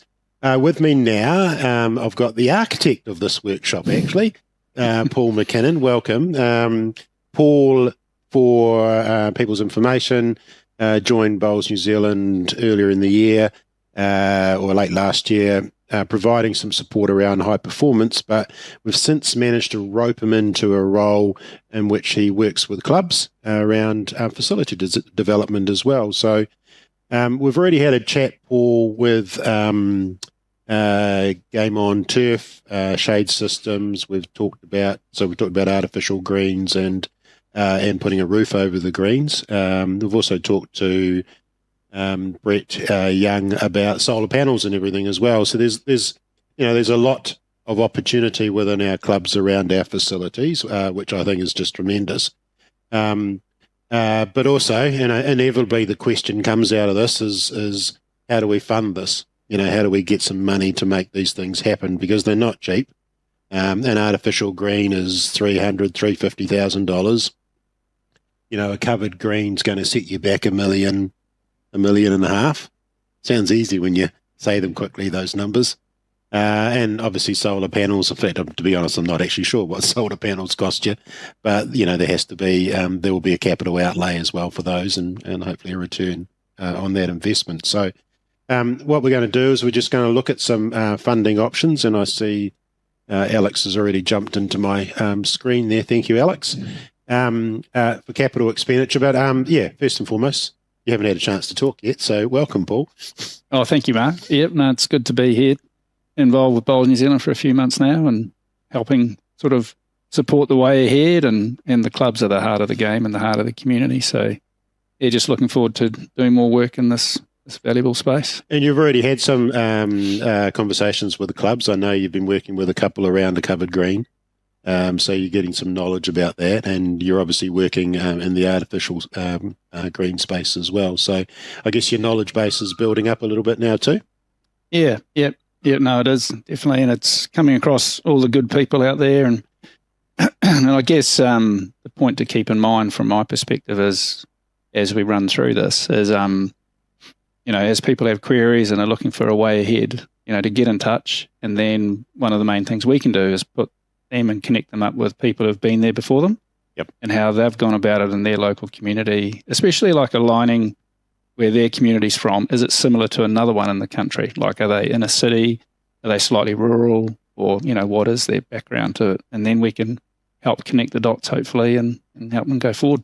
Yeah, and especially as we move into this conversation as well, which is how do you fund that sort of capital expenditure? There'll be ideas that people have tried within their clubs and have worked, and some may not have worked too, but those are those experiences that we definitely want to share. Yeah, absolutely. And like you say, sometimes the best way to help is avoiding the pitfalls. So people who've gone before you, these are the things to avoid. These are the things to concentrate on. Yep.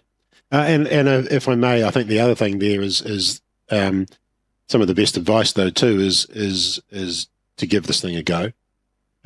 Just to have a crack at it. You will fall over. Some areas of funding won't maybe not work, but you just keep knocking them off. And we've got a nice story that happened up at Orewa recently in terms of their covered greens. And here was a club that there were no major grants that came their way, or they were able to fund it from a variety of sources. It wasn't a case of, hey, that club sold down the road and, they picked up an easy $1 million out of it. Easy is probably the wrong word, but they had to scratch and really try and, work all the angles to fund the covered green. And lo and behold, 4 or 5 years later, they built a second one as well. So these things are possible, but explore all the options. So what we have in front of us, Paul and the community, is just a quick slide, just the one slide for this discussion, which is ways a bowling club can pay for, secure funding for capital projects. And, for most bowling clubs, that is artificial greens or putting a roof over the green. But equally, it could be building another green. It could be building or rebuilding the clubhouse itself. So all these opportunities. The obvious one that comes to mind, and having spent years and years of chasing money in the sports community is the grants and the trusts. So we have a number of gaming machine trusts in New Zealand. They still exist. They still are great supporters of sport and charities around the country. We've named a few up there: Pub Charity, NZCT, Lion Foundation, but there's many more. And some of them are local to your region as well. So if you're in the greater Waikato area, then Grassroots is a great funder. Mainland Trust, Aotearoa Gaming Trust, great supporters of sport and clubs down there in the South Island. So that's an obvious one. The point to that one, Paul and others, if I may, is that more and more now they are looking for these capital projects to fund than looking to fund operational costs. So the days of your sports team getting their uniforms funded or salaries getting funded are less and less. What these gaming trusts are looking for is that sort of legacy investment. So it's not just an annual hit. It's actually something that will last and last and last. So gaming trusts is a big thing. Then we've got more regional trusts as well. I think about the Invercargill Licensing Trust whenever I think about Southland these days. There are family trusts around, often quite unique or to a certain area or a certain type of initiative.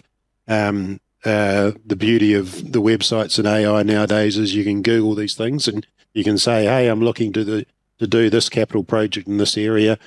Who can I source some funding from? So some good money there. Lotto is a big supporter of capital equipment funding. Lotto is one of those ones that national organisations such as Bowls New Zealand cannot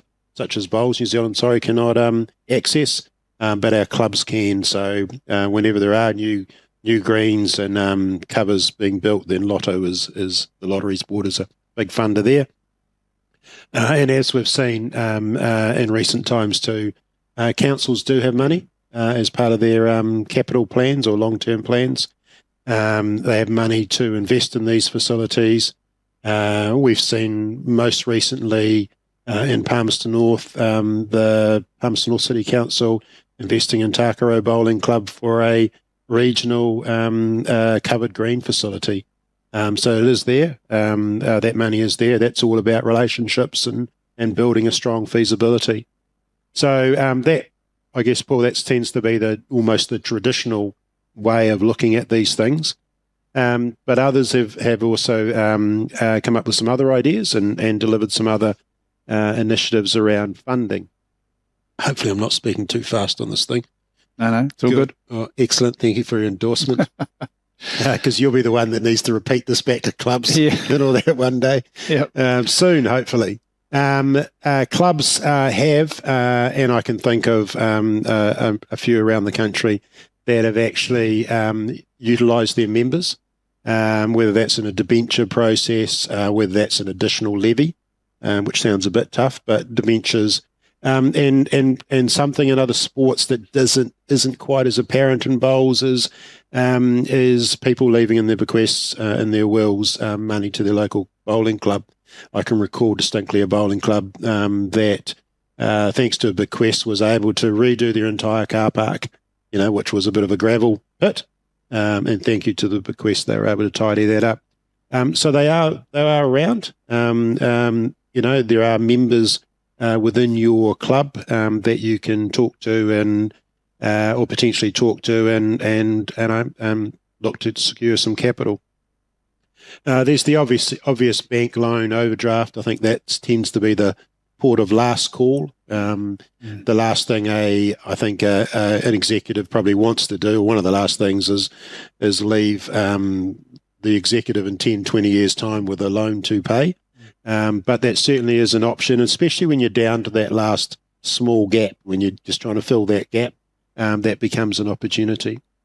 Partnerships with local schools, councils, etc. That's quite real for our clubs.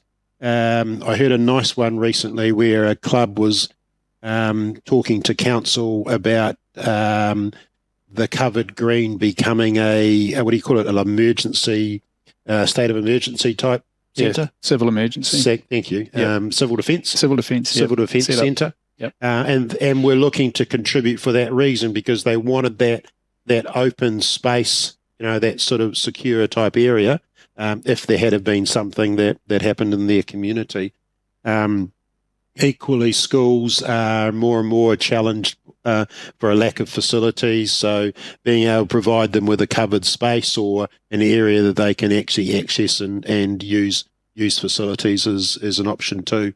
And potentially, as I said, partnering on that and some of that funding is an avenue for you. Many of our clubs have benefited from amalgamation, or basically another club potentially closing down. So there's revenue, or there's money there from a disposed site, and I think there's no easy way of those conversations playing out, other than bowling clubs talking to bowling clubs. So if you are seeing in an area, and I'm thinking more recently, Matamata actually, bowling club closed down, money being invested further down the road, or looking to be invested further down the road. There are those opportunities when you do talk mergers and amalgamations. Thank you for the word. Yeah. With bowling clubs, sometimes that is a scary conversation, and it's a little bit of a full of stress. Once you get through that a little bit, some real positives can happen out of those conversations. There's the old fundraising. Don't lose sight of the fact that a raffle and an auction might generate $5, $10, $15, $20,000. You can run events, crowdfunding. Those that sort of $5, $10, $15, $20,000 can add up in time as well, especially if you're trying to fill the gap. A lot of our clubs are sitting on reserves, thankfully, and for a number, they've been quite clever in terms of their capital and put aside what I'll call some depreciation money to help fund it, any capital replacements as well. I do like the next one, Paul, which is that sort of in-kind contra type market, and I'm thinking that there are, I think we might have had a conversation with Takaro Bowling Club or Bowls Takaro, and the potential of partnering up with the local power board, whereby they might put in the lighting, but obviously there's a quid pro quo in terms of supply later on. So there are those sort of partnerships that might happen. Equally, there might be sponsors that not only about the money giving, but they can actually give product. So the local builders, the local plumbers, the local engineers, whatever it might be, they might not have the cash to actually fund these things, but to actually put in their time and be recognised with signage, with promotion away from that, can work too. I saw quite a nifty one whereby the club has sold the naming rights to the bowl centre, right? And they'd sold it for $10,000 a year. It was going to be called the, Paul MacKinnon Centre, and they'd sold it for around about $10,000 per year. And you kind of go, oh yeah, $10,000 naming right, feels quite nice. $5,000, $10,000, $15,000, $20,000, but they'd done it for 10 years. So 10,000 times, or 20,000 times 10 years is $200,000.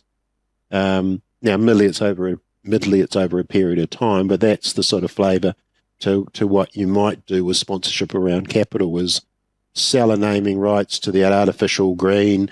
If you can pick up $5,000 a year for the McDonald's green, that's $50,000 over 10 years. So some quite cool stuff there.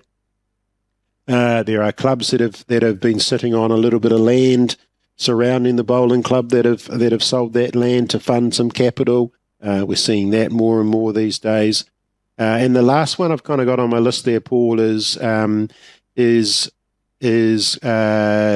looking to within the revenue, the operating model of the club over a period of time, create some sort of capital level levy whereby that additional fee helps to fund the capital investment. And many won't like this, but if you were to put $1 on your every price of your beer or wine, and that was this capital levy to do your artificial green or to redo your building or to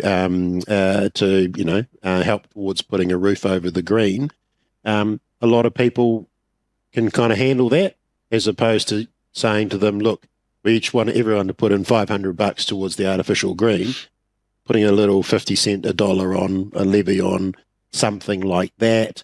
So maybe there's a levy that goes on corporate hire, the Twilight social members, etc. It can all add up. And I guess that's the flavour to this, is that there probably isn't going to be one answer, or there isn't going to be one answer to actually funding that new green or that cover or those solar panels, etc. It's going to take a range of things. And if you sit down and you go, look, if we need, $500,000, if we can target 150 from the gaming grants, if we can do some, we can borrow some money for 25 grand, we can sell some naming rights sponsorships for another 60 grand. We know we've got, 120 sitting in reserves. We could sell some in-kind contra type relationships. We might put a levy on. All of these things can add up, and that's the path to this. So I'm hoping this conversation, I feel like I've talked a lot. Sadly, it's kind of it is in my warehouse because I spend a lot of time around trying to secure funding for sport and in the last few years for the bowls community. It requires not only that energy and effort from one or two people, I think it requires some lateral, very flexible thinking around how you do it, understanding that, it takes there are many answers or many solutions to the problem, to the capital raise. There you go, Paul. I've set you up now, so you now know everything that I know.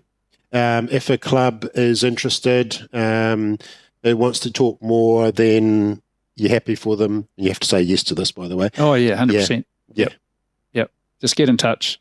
Yep. And it's Paul at bowlsnewzealand.co.nz, and look forward to the queries coming through. And as you can see, as Mark's portrayed from all his hard work and experience over the last number of years, there's a range of options there, and it's about trying to line up what yours case is to what other potential solutions going forward. And I think, Paul, your role is I encourage people just to pick up the phone and talk to Paul as well, or jump on an email, because it's just talking about this that gets you on that path. It's a hard journey.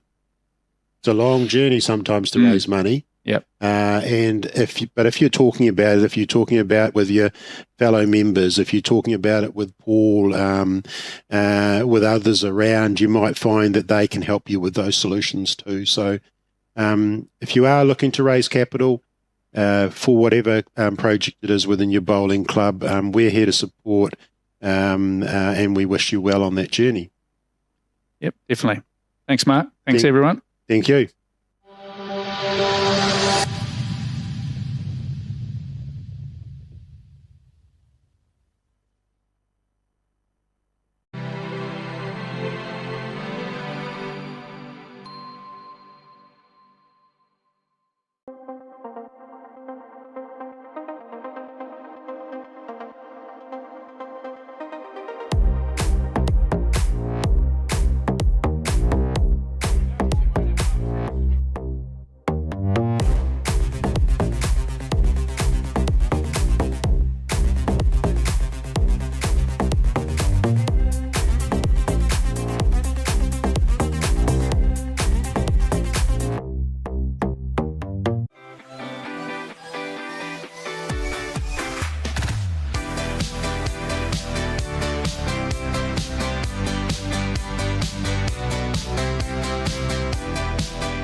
Hello,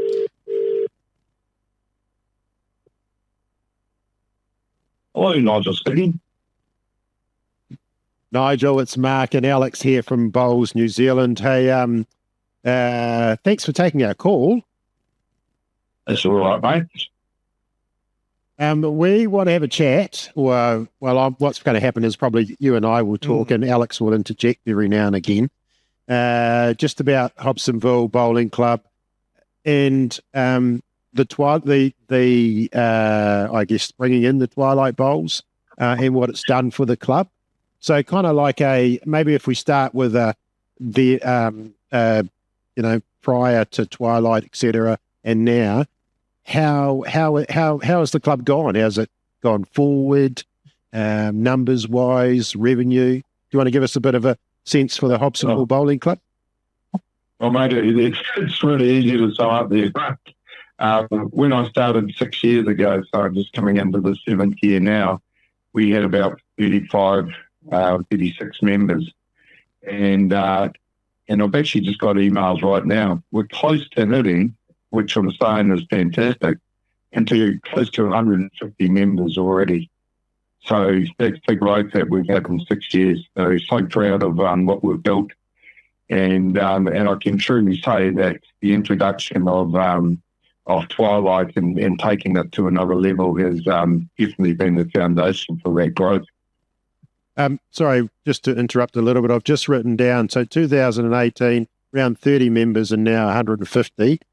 I have this feeling that we do your club affiliation fee based on your 2018 numbers. But anyway, we'll talk about that a little bit later on. We'll take that offline. Yeah, we brought in different categories there, Mark. Yeah. Try and lock me down on that, mate. Good. No, look, that's quite telling, isn't it? So, from 30 to 150. And when you talk about the 150, does that include your Twilight Bowls numbers? No, it doesn't. So, so when we have Twilight, we sell out with, we've currently got our registration list signed out, and probably for the last four years, we've been sold out and we have a waiting list. So we have basically 108 people turn up for 14 weeks of the year that are basically community bowlers with a splattering of, some bowlers. But I'd probably say that 90% of them are all community-based, just, bowlers coming along. It'll be more than 100. It'll be more than 108, wouldn't it, too? Because, sometimes people can't make it that week, or, there's a swapping around of players and teams and all that sort of stuff, too. So, well, it's the way we've evolved in it. We've worked out that, especially around Hobsonville area, our age group, I think would say be mid-20s to sort of, the mid-40s. So we've got like a sort of a bit of a baby boom going on, I suppose, and there's, young parents are coming along, but they're actually bringing their kids too. So the inclusion of having the kids be in a safe place and a happy place and mum and dad are playing bowls, I think that's been a great foundation for the success of it, because mum and dad can come along. The kids have got a drawing book or something like that, or they're running around on the grass having a good time, and mum and dad are bowling. And, so it's a bigger story, though, isn't it? It's not just 30 to 150. That's probably the point I'm trying to emphasise. It's 30 to 250, 300 is what's happening to your club. Absolutely. And then we're doing recent additions, with our club, like doing bingo that I know other clubs do, and looking at darts and all that. So what we're trying to do is really base ourselves as a community club, and bowls is obviously a big part of that. But getting them down and then seeing what the club's all about, and then that's how we're getting new members. Right, it's yours is such a great story. I mean, it's not alone around the country for sure, but we knew that our bowls had to move away from that, Saturday, Sunday, very formal, very serious bowls. We need not to let it go, but we needed to incorporate a whole social community vibe to this. So, mate, well done on that in terms of the numbers. Cheers. And look, you got to say the greatest thing that when I look at my own story and how did I get introduced to bowls, and it was through what they call business house. I was speaking to Alex before, and we've taken away the terminology business house because then people think, oh, you got to be a part of the business. So that's why we just call it Twilight Community Bowls, and then that way it sort of encompasses everyone. But I myself and a lot of our members now that are, are junior players, all came through the Twilight sort of system as such. So the introduction to bowls, mate, is predominantly it's either one of your family members plays or your grandparents or something like that, or you start with Twilight Bowls, and that's the area that you can get the real growth within the club, and we've certainly found that out. Hey, talk to me a little bit about your. I know it's on Thursday nights, but what sort of vibe, what you're able to do, what Thursday night looks like, Thursday Twilight Bowl looks like for you guys. Yeah, well, the whole idea was knowing that people are really looking at the time frame too. So our Twilight runs, we go in November. So we don't want to, October, November. So we don't want to touch December because we know people have got, work dues and things like that. We don't want to touch January ourselves because then we know that families are away and things like that. So we start in February again. But what we do is we look at our time frame to say we start at 6 o'clock, and I give people time to get sort of home from work, and they usually all come straight from work, but to allow for obviously our horrific traffic in Auckland, to make sure you have little time to get there. But the thing that we wanted to build was to say, hey, come here, relax, have a beer or wine, and we put a free sausage sizzle on. So, and I said, I don't want just cheap sausages. We have sausages and onions and and that's what mum and dad are bringing the kids along, and everyone grabs a sausage and gets ready, registers their team, has a beer, and now we've got food available. And then 6 o'clock we start our bowling, and that finishes pretty much just after 7. Then we all go into the club and we have fantastic sort of time with some raffles and a bit of fun prize giving. And the biggest thing like about our Twilight is, and we stipulate from day one, is this isn't a competition. This is all about having fun. That's all it is. If you're going to take this serious, you're in the wrong place, and I say that to people. And, so we do a draw and we try and match teams up that are against each other, but it's all about fun. There is no big prizes for, winning a competition or anything like that, but it's all the camaraderie of it. And honestly, the feedback we get from people that come back and just say, oh, we hate it when Twilight finishes. It's like leaving the family. So, yeah, it's a great celebration after work. So, yeah, so 4:30, the club doors open, 6 o'clock we start, and you're all done and dusted by 9. Two things. One quick thing, which you said onions and you reminded me of it. I don't know, I might just be alone and having not been aware. Did you know you can buy pre-chopped onions, frozen bags, big bags from Gilmore's? We do, mate. Amazing, isn't it? Aren't they great for barbecues? Look, I'm going to say, mate, the one thing, and I was telling you this about this too, Alex, before. The one thing we do, mate, is we go to sponsors that are just around our local community, and that's a real good selling point because we're saying this isn't about making money by any means. It's not about making money. Let me be clear, but yet this is the biggest money maker for our club by a country mile. But it never was intended for that. It was about growing our numbers, which it's certainly done. But going to your local New World or your Countdowns or Woolworths or whatever, those people will, they'll most likely put their hand up and support you in those ways. But yeah, Alex, I was always looking for those ways to not cut corners, mate, but to make life easier. That revolutionised sausage chisels for me because you used to have to peel the onions. What I thought was a really cool question ended up being quite a good question. Well done. I appreciate that. Yeah. What's your second question? I'm sure this will be better. My second question, Nigel, was just what was the actual process? So we've spoken about how the Twilight Bowls started at Hobsonville, but I'm interested to understand, who made it happen? It was yourself and who? How did you actually get this thing off the ground? I mean, like, from what I understand, Twilight did exist at Hobsonville in my time there. But I don't think the numbers were nowhere near where they are. So what I did was I went to the committee before I was on the committee, and then I was lucky enough to be president, which I'm very proud of. But I put my hand up and said, look, I've got sort of an idea on management and creating competitions, things like that. Can I have the club's sort of ability to, grant me access to it and for me to build it? But what I did is I surrounded myself with the committee, and you've got to just get the right people too. You've got to make sure you've got motivated people that will go to sponsors that understand the community, can get people to register and everyone. So you've got to get people on there that are going to be working horses. So it was probably, I don't know, easier, a good 2 months of really planning, putting it out there to say, I wasn't satisfied until I got a sellout. And in fact, we had 32 teams, and I think now we're in, or 34 to 36, because we squeezed out nine ranks now on MP3 to get more people in.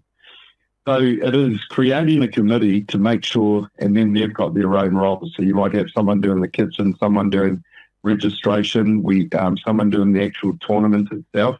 So we did the registration online through our sporty website as such. You've got your Facebook, they give it up there, things like that.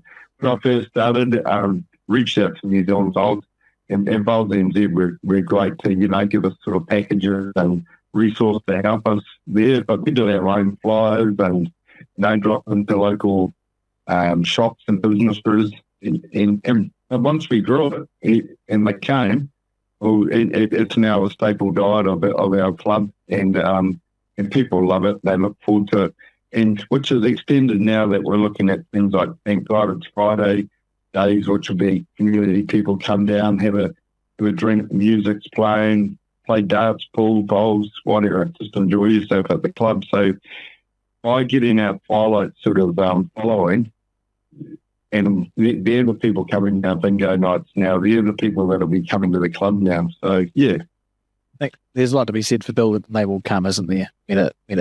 Yeah, it is, mate. Bulbs. Strong believer. Yeah. Mate, we I love your line, which is almost, you build it around the fun, right? You're not there to sell bowls as a serious sport. You're there to sell just a fun activity for your local community. I love that, mate. Can we just talk a little about the dollars, though?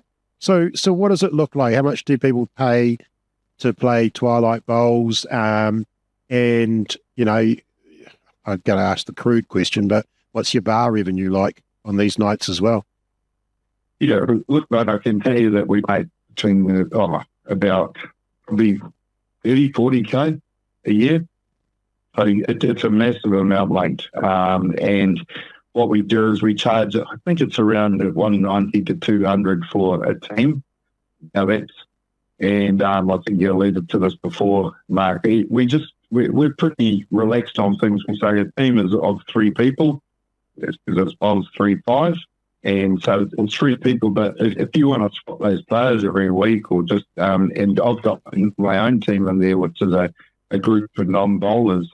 We just are friends that enjoy it, so we just swap around. So it's about, I know the ones going around town are all around $200, and that's for a 7-week season. And then we have another one later in the year, which will be once again the same. From all that money, I can put that company $6-7 or something like that. I actually probably put close to $4,000 back into prizes, and I have those as raffles. And with the raffles, I do 100 tickets, $10 a ticket, but you get like multiple draws of about 4 to 5. So you do the numbers here, you make $1,000 a night on the raffle. And now that is hard because we keep pushing it.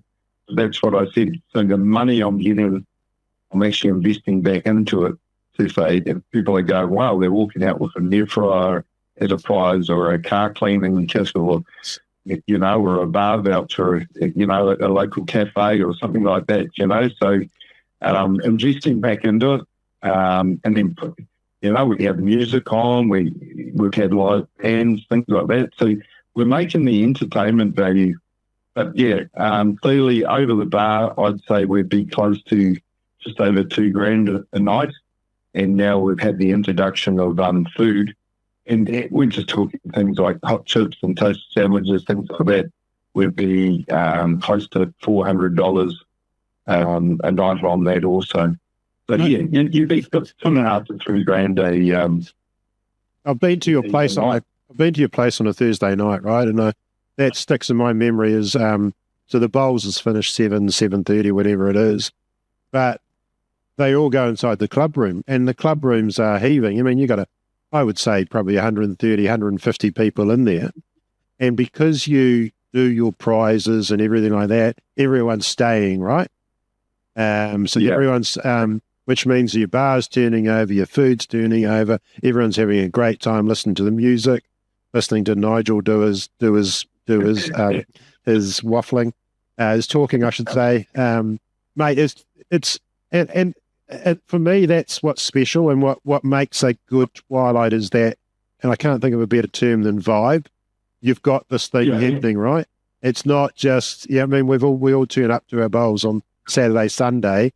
The vibe is what's happening on the green, whereas Twilight Bowls, the vibe is very much what happens in the club rooms and the green. That's right, mate. It's as soon as you arrive, the music is blasting, okay? We've got the music going, and it's not the sounds, that the older fellows would like or whatever, it's working for the younger generation. So the music's going, the atmosphere's good, and let's face it, it's in summer, and it's things like, if it's such a hot day, we just give the kids free ice blocks. I mean, what's that cost you? And so everyone's happy and you got the vibe. But I'm a very big believer, Mark, in building culture. And I just did my president's message in the handbook to our club. And the greatest thing I'm proud of with our club is not the prizes and the trophies that they won. It's the culture that we've created. And I think it's how any sports team, if you build the culture, it's the best thing you have. And then going into our club rooms after, everyone's just happy and they know each other. And it's things like putting images up on the TV screens of all the players playing the bowls the week before and things like that. And they're just having a laugh. But you've heard myself, and I do like to get the old microphone under. And have a crack. But, a lot of people say, oh, we love it after. More so, I think it's like a comedy show and just, having fun. So that's it. And I don't expect everyone to be like myself and to, have a joke or whatever, but make it fun. That's the biggest thing. Make it fun. I have been to some Twilights early before I started playing proper bowls, and, it'll be finished Twilight, go in, and they'll just say the 3 winners and that's it. Make them want to stay. Yeah. Exceptional. Absolutely exceptional. Hey, one of the challenges the questions that I always get faced is, it's all very well, you've got a Twilight League happening, etc., but they can't convert those Twilight members into full playing members. Yet it strikes me that you guys have, because I would imagine of your 150 members now, a lot of them have come out of those Twilight ranks. Is that fair and a fair statement? And then secondly, if that is the case, how did you achieve it? Because others are struggling. No, good question. And as we said right from day one, as build it may will come. And so we built it, we got the numbers there, and then that's after the first 2, I said, okay, well, how do I convert these people to being members? And so that was, I created something, but wow, how do I get them to be members? So what we did was I went to the board at the time and I suggested that we had a special rate for new members. So it was basically 50%, for your first year. And So what I did is I reached out to all the Twilight people and I said, look, in a week's time, I'll be updating you about a special membership that we've got, and it's only going to run for 2 weeks, so get on while you can. And then I created some special little pamphlets and say you can become a bowler for, and I think it wasn't actually a full season. It might have been 3/4 of a season, and I think it was like, well, no, $90 or $80. I can't remember. But basically, I went out there and we did a push, and I did say to everyone, look, we're not here just to grab your money. We're not motivated about the money. It's more we're wanting members and members that want to bowl. So we're saying if you've got to a stage now in your bowling game that you want to come to our club, well, we do a special deal to you, and you can put that extra $100 towards buying a set of bowls maybe, or a second-hand set. And what we did is that's when we went from about 35 to, I think we got about another 30. We doubled. We got 70 members total. So we got 30 members out of that Twilight turned up.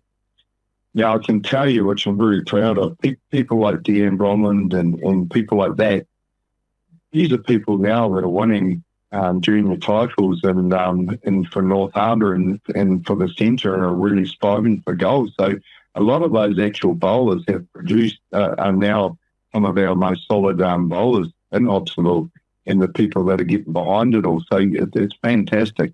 So what we did, and look, I've only done that once, and then I've sort of led it up to everyone to, just to come. But we're probably due for another sort of hit out at that, because now we've got people that have been coming for probably 4 to 5 years. What I did note, though, Mark, is the hardest thing to get and we put out a survey. So we actually did a survey to all our Twilight members, which I'm more than happy to share the NZ Bowls if you want. And we went through everything. So why would you want to become a member, and why wouldn't you want to become a member? And the reason people probably didn't want to become members, as I spoke about this age group of being about early earnings, well, they've got young kids, so they're probably going to watch their kids play soccer or rugby or football or their school sports. And so then they're thinking, well, I can't bowl then because it's a Saturday. So that's when you sort of, we're trying to, our aim is for our 5-year plan is to get a cover so we can play during the week and any time and things like that. So that's probably why a lot wouldn't convert, but they say once they free up later time, they will be able to. But yes, so getting back straight to the first question, mate, is the way we got it was by offering a discounted value to the members. This year, what we've incorporated in our membership too is to say, if you're a first-year membership, you get it cheaper, but if you're a second year, you get a discounted rate too, just to sort of keep you really being engaged into it. Nigel, I think you're underselling yourself with that one. I think the reason that people come across is that the likes of yourself, you're showing an interest in them. You're actually tapping them on the shoulder and going, hey, why don't you come and become a member, etc. Whilst price is nice, if they're not seeing that energy coming from you, the club, the committee, the organisers, then they won't do it, right? And I think that's your secret weapon here, is that there's an energy coming from you guys, which is come and be part of our club more than just be part of our Twilight Bowls. Yeah, and that's right. Like we have our Twilight Bowlers come down and then they become sponsors of us, which is great. But then they're coming to those other events and they're looking at you on your websites and all that. But Mark, you do bring up a very good point, which is outside of Twilight. But the one thing that we wanted to do as a club, and I strongly encourage us to all bowling clubs, was we sort of have like an induction. So if we have someone just join our club, and I've probably seen 5 emails come in today from new members, our secretary, Steve Ansley, does a great job, and it's an in-depth email to them to say, right, welcome to our club. Here's our club coach. You contact them. We'll set you up with things, and here's all details with our club and our tournament. to do an induction package for these people. Don't just say thanks for your money and we'll see you down at Roll Us. Actually engage with them. Make someone actually have a one-on-one contact with them. Create like a buddy system for them. And that really encourages them. And the greatest thing I've done, that our team have done at the moment, is we're actually encouraging youth.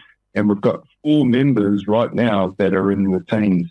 And at our Twilight mark, we get a number of parents say, "Oh, can our kids play in our team?" I said, "Of course they can." And wow, now we've got 4 youth members. So, we're having a great start to our season already. Mate, and once again, I think it all comes down to the vibe, right? From the Thursday nights through to, that induction, that welcome to the club, the buddy system, the looking after. I'm sure you promote the heck out of your members through Facebooks and the like.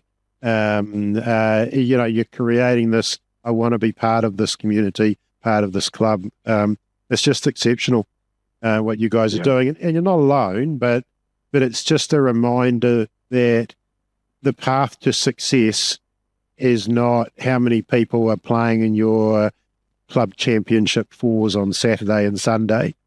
The path to success now is how you've engaged with your community and really, created a vibe and a feel to your club that's not just about bowls. And that's it. We've realised with our 5-year plan to say that we want to cover, and we're going through steps and working towards that now. That's a big financial investment. And if you don't get support from your local community, you're not going to get anywhere. So you make them a part of the journey. Hey, we're going to wrap it up, but I am going to give you one opportunity, Nigel, just one, to do a plug for a tournament you might have in December. Oh, come on. So, Gordon, they will come. I've said it to you about 4 times this trip. But, look, our club hasn't really, we've had one tournament that's called a face-up tournament, which is a local tournament that we've had. And Hobsonville, in recent times, hasn't had a tournament to get out there. So what we've done is we've created what I would think is the biggest on the North Shore and possibly second or third biggest in the Auckland region. And we've created a $15,000 cash prize tournament, which is in December the 5th and 6th. So that's for all bowlers. It's open, and there's only about 11 spots left. And we've even got some teams looking at coming from Australia over. So jump on board our Hobsonville website and feel free to enter a team. We'd love teams from around the country to come, and we'll certainly make them welcome. It'll be a full weekend. So 15K, 480 your team, and you'll be fully fed and looked after and spoiled. And if anyone wants to come and share and have a look at our Twilight, just please contact me via the Hobsonville website. I'll be more than happy to welcome you along. And I understand they might even have the opportunity to play against the Celebrity Bowls New Zealand team that's being freely entered into the competition as well. Is that what's happening? Yeah, we're still in negotiation with that, but I'll be talking to Alex later. Good man. Good man. Hey, a little bit. That was a bit of a distraction from wrapping this up and saying thanks to the Hobsonville Bowling Club. Thanks to you guys, your committee, and your many, many volunteers for showing, I think, what 21st century bowling clubs look like, would need to look like in our community. It's a different time. People are faced with different pressures. What you guys have managed to do, and others around the country are doing, is adapting your offering to the local community. So congratulations to you, the club, for everything you're doing, mate. It's truly inspiring, and we look forward to following your progress more over the coming years. More than happy and loving being a part of it, mate. Do what you love, and you have a great time. So get out there and enjoy your bowls. Thank you. Cheers, Nigel. That was a great chat. That was good. Just one thing before you take your headset off, unless that was the outro. Was that the outro? Have you hung up on him? I hung up on him, so it's full screen now. Yes. Oh, yes. We want to do a brief summary. We should keep these takeaways moments in there too. We can. For me, my takeaway is that our perception of members, I think, has some room for movement, and that I'm sure if you asked the regular participants in the Twilight Bowls at Hobsonville, who also definitely pop down to the bar on a day that isn't the Twilight Bowls, and who did come down and help after we had the floods, if they are members of the Hobsonville Bowling Club, their answer is probably going to be yes. Whereas I wonder sometimes if our bowling clubs think to themselves, or we think to ourselves, we've got the Twilight Bowlers, and they live in this little box over here, and we might not consider them members of the club. Whereas the Twilight Bowlers they are not going to be drawing. I think you're entirely right, and I think Nigel was guilty of it right at the start there, unwittingly when he said that they have 150 members, but that didn't include the 108, or what I would suggest is probably another 150, who are playing for 14 weeks of the summer. Yeah, and they will feel like they're members of... Absolutely feel like they're members of the bowling club. They are down there. They are part of the club rooms, the setting, etc. So that club, in my mind, is a 300-strong club. So going from 30 members to a 300-strong club. And it's about the people using the facilities, isn't it? And it would have been, literally, with 270 more people in a year, upwards. And this is a club now that have already replaced both their artificial greens. They're talking about putting a roof over. They're doing a $15,000 tournament. They have, I can't remember what he called his Friday. Thank God it's Friday. Thank God it's Friday. Really creating a vibe and a buzz, and it's a different looking club. It's not for everybody. Not everyone's going to take the Hobsonville model. It's going to apply, and hopefully we'll talk to an Auckland bowling club or a Mount Eden or Waihopai down in Southland or something like that soon. But it's a different. It's just going, hey, this is what our community's telling us. Love the fact that he talked about surveys. Yeah, they actually surveyed their Twilight membership and said, why aren't you joining? Why wouldn't you join? And what do you like? Kind of thing. So it's they're asking those questions, and good on them for that, because, as I said at the end, it's inspiring what they're doing. And we have conservatively probably another 129, 130 clubs that have a similar sort of Twilight story, right? Some aren't as big, but they're nevertheless impactful on their club and their setting. Absolutely. It's really cool stories. The more we can share. If someone wants to talk to Nigel, as you can see, you heard there, Nigel's very engaging. If you invite Nigel down to your club, no matter where you are, he'll probably turn up and play and jump on a microphone and just talk. Yeah. And it's really cool that we have that level of energy coming into our clubs as well. And him and his committee now, they're not getting bound by this is what we did in the past, or these are the rules, or this is our constitution. That's the other takeaway. Like he said it literally 4 or 5 times, is build it, they will come. Yeah. The way he approached the Twilight Bowls creation was, right, we'll just do it. Yeah. We'll do it and see what happens. You throw mud at the wall and see what sticks. You can find some pretty cool outcomes when you approach life with that attitude, I think, Mark. Oh, absolutely. And for me, that hit home a little bit when he was talking about how they convert from Twilight to full playing members. And he kind of oversold the price. We discounted the price. Well, most clubs discount their price. What he didn't sell, and what I know happens, is that literally Nigel and co will go and tap people on the shoulder and go, Alex, you're really good at this bowls. Why don't you become a full playing member? And how about you play in the junior pairs next weekend or something like that? And that energy, that people contact, instead of just sending around an email going, does anyone want to join full playing membership? They're actually, and once they get 1, 2, 5, 10, this thing starts to roll. When they've increased from 30 to 150 full playing membership. That is not grabbing it from other bowling clubs. That is all coming out of the local community and primarily out of Twilight Bowls, they got this thing is rolling now, and it'll continue to roll. And it wouldn't surprise if in the next 5 years we hear that all their junior championships are taking place in the evenings. 100%, because it's about having that little bit of flexibility. Yeah, it is. It is. So they will more and more adapt their offering to what they know about their members, about their customers, and about their volunteers as well. Very good. And with that, we will wrap on the conversation for the Hobsonville Bowling Club and running the successful Twilight Bowls, and we'll be back with more at some stage.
Kia ora and welcome back for another session here in the Clubs Workshop 2026. We're going to have a nice conversation down the bottom of the South Island this time, Alex, and talk to our friend Murray Heath, who is from the Waihopai Bowling Club, and we're going to have a chat about his club and how they're going. Right, cross your fingers.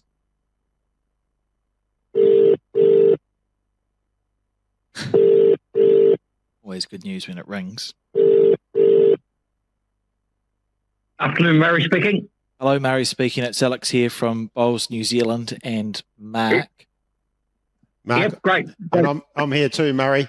How are you, Murray? Yeah, good, man. Good. Yeah, great. Thank you. Are you enjoying the cold of... No, it's not cold in Invercargill. I'm sure it's not. Well, after being in 22, 23 most of the time, Mark, it's a bit cool today. It's a bit cooler today, eh? There we go.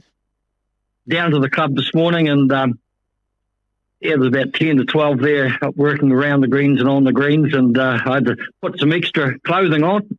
Oh, so you got a little bit of a working bee happening today as well with your committee volunteers. Yeah. Every Friday we have guys who come. We've got the green guys, but then we got guys that do the gardens, the lawns, and all that sort of thing. So this is their second working bee. And so they'll turn up, camaraderie, cup of coffee, talk about what's happening, so it's really great. Talk politics, talk about the Southland Sharks in the basketball. Yeah. Jeez. Yeah, absolutely. You'd follow that. Oh, I know all about that one. That was a mighty win. I especially enjoy seeing the coach celebrations afterwards. I don't think that man could be held back. Typical American style. Yeah. He was running around the court, arms in the air. Yeah. I managed them for 3 years. Oh, I'm aware. You've been a busy man. Yeah. Oh, yeah. Rugby, basketball, and obviously bowls is now hopefully a little bit of a passion. Hey, just talk to me a little bit. So, I mean, that's a really cool culture if you've got a bunch of guys who are popping down on Friday, and why do they do it? And when I say that, I don't, why do they do it? Why are they helping out? Well, they just want to be a part of it, really. They see the work that goes into the greens, so they want to come along, all retired guys. And, we work for an hour and a half from 8:30 to 10. Yep. And then we have the coffee. Sometimes we might be fortunate the ladies may bring something along to shout for us. And then this afternoon we have, we always go to Waverley on the indoor in the winter time. We have a tournament amongst our own members in the afternoon. And then 4 o'clock today, our bar will be open. So last week, new members on the committee, and they'll all be all come through Twilight Bowls, they decided to have a pie and pud night. Oh, yeah. So and I wasn't here, and they run it. I just caught up on them. There was 60 there. 60? And 60 at it, yeah, pie and pud night. The bar opens at 4, and I was talking to one of them, he said, we didn't leave till 1. Oh, that's really good. I mean, that's excellent. Yeah. Well, I'm going to pick up on 2 points there because we do want to explore your Twilight story for sure. But I imagine that Friday stuff, though, the workforce kind of thing, that's about guys, retired or people retired, still wanting to have a bit of a purpose, wanting to help out, wanting to contribute. Yes. So that's really important from their personal perspective. But that doesn't happen unless you actually rope them in or encourage them or motivate them to turn up. How do you manage to, I'm sure most clubs have got a bunch of guys that if asked they would do something, but how did you manage to crew them all together? We have a group email for every member. Emma Drake, she's our secretary, and she started in she's Zoe's mum. Yes. And so she sends out an email to everybody to say there's a working bee. And once they've been once, they get hooked. You know, we've got an engineer. So I walked into the greenkeeper's place today, said, oh, John's changed all the oil in the lawnmowers, blah, blah, blah.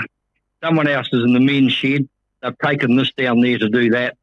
So they've all got their little piece to add. And once they've been, they just keep on coming back. And I knowing you a little bit, I imagine you kind of let them go, right?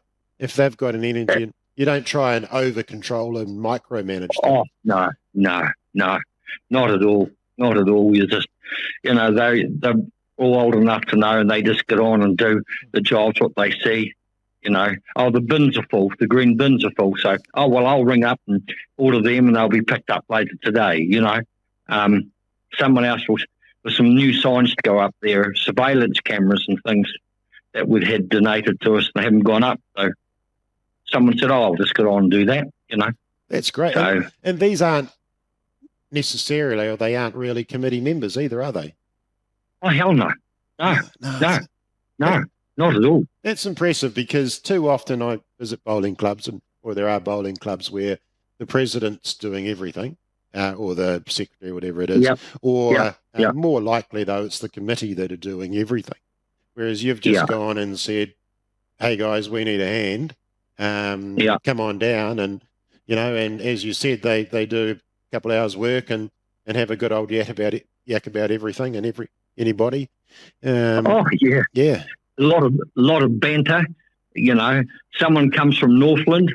You know, all this sort God of. forbid they come from Auckland. Oh, you mean Ranfilly Shield holders at Northland? Yes. But you know, when I was on Aussie, I run into this guy and he says, "Oh, I'm from Australia, but my daughter's marrying a Kiwi and the wedding's in Auckland." I said, "Oh, another." I said, "In Jaffaland." Tell me about the Jaffaland. Oh, let's not. Well, we can't spell it. We can't spell it out. We'd have to use a profanity buzzer otherwise. Yeah. What are you talking about? We're from Jaffaland. Well, anyway, I'm from Tauranga. I know. To live in Auckland. It's fine. Just a quick side note. You mentioned the men's shed, and there's quite a few of those around the country. Have you found them helpful as a club? Like, it's something we don't think about a lot. In my experience, as a place to help. What do they do? Well, the repaired signs, made signs up, redone doors, anything that. What's some of the things? Oh, but your boxes for your bowls. You know, your old bowls. You know that you use for Twilight Bowls. That they may be just sitting in by themselves. So they've made up boxes so 4 will sit in it with a handle.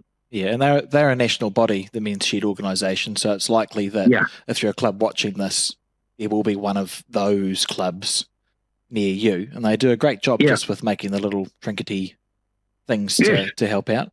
Oh, absolutely. Like social bowls, you got black bowls lying around. Well, we're trying to change that into coloured bowls. Yep. But they always seem to be out of order, out of stock. You know, so the boxes are handy and they all stack into cupboards nicely once you've got those boxes that they've made, you know. I'm just trying to think of some other things that we've made, but yeah, a lot of things are repaired. That's a cool story in itself. I didn't actually think we were going to get that story. I was really keen, and we'll go there now, but I was really keen to talk about your Twilight Bowls. And I mean, I had the pleasure of being down there once, and you know, there's a really nice vibe. There's a really, you know, it feels really cool, and everyone's so damn happy being involved. How did you get there? How did that come about? And talk to us a little bit about those keys to success.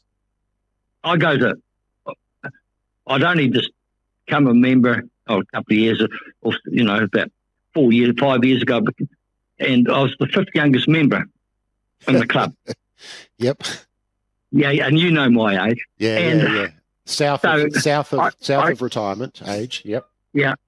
So I see this what they call barefoot bowls in Australia, and I play out of Coolangatta, play for them over there, and so I come home and decide to run social bowls, on a Sunday, first up. So we had this one day, and there was over 100 people turned up. I used Facebook to advertise that we're going to have learn to play bowls, barefoot bowls on a Sunday. So the success from that, because everyone was running, bowls everywhere. People come at different times throughout the day, invited family, kids. So that was successful, just that one day. It just blew everyone away, really. So then I decided to launch bowls on a Friday night and promoted it heavily. And then we started getting people turning up. And so then we just continue every Friday night and just done that, got members. I think we picked up 40 in the first year. 40, right. So they went across into the junior ranks. Full members? Yeah. Really? Yeah. So yeah. when you first did your Friday night, were you full up on both greens? Did it just? No. It gradually built as people got to know more about it and the fun that they're having. It's not all about bowls. It's So I have one life member that helps me every Friday night. I'll mention him that night you were there. Yeah. And he was getting too detailed and telling people how to do it. I said, no, just put a bowl in their hand, get them down the green. Yep. And get them going. So over the time that year we got 40. So I was having tournaments just for new bowlers to get them in the way of scoring, throwing the jack up, the mat up. And so we used to run just social bowls tournament, new members tournaments. And that got people into it, and we encouraged them to take part in your region, in your area tournaments and that sort of thing. Yep. So you and we'll talk about that conversion, I think, which I'm fascinated by from that Twilight or from your Friday nights to the full playing. But to get to, so you did your Sunday, which was almost like a barefoots open day type stuff, wasn't it? Yes. Come on down and play. Exactly. And then you were able to talk a number of those into helping you start up a Friday night sort of summer league, didn't you? Is that what happened? Yes. Yep. And I imagine you obviously you use that Sunday crowd to do it, but how else did you promote your Friday nights? Were you putting flyers in letter boxes? Were you absolutely? So my old job was business development manager for Westpac, so I just used my old skills from there. So we had members in the club were allocated areas to drop flyers. Yep. And luckily got the guy that was able to produce those, and we've done that. Plus we used Facebook, so when I took that over, we had 63 followers, and now we've got 1,200. Jeez. And so that we just used that. But I was green at that and learning at that. Yep. And we'd have a sign outside on the roadside saying that we're social bowls and that sort of thing, so the locals would come. So Friday nights. And were you welcoming, was it all about trying to get teams? I think you do triples or fours, I can't recall. We do triples on now. We're into triples now. Into triples. Yeah. So was it about getting teams to sign up, or were you actually taking individual people as well and putting them into teams? Yes, we're taking people individually, and then we're putting them into teams. So we'll just select the team. But some of them will come along, 2 girls will come along and, we've got a couple of mates, get them along.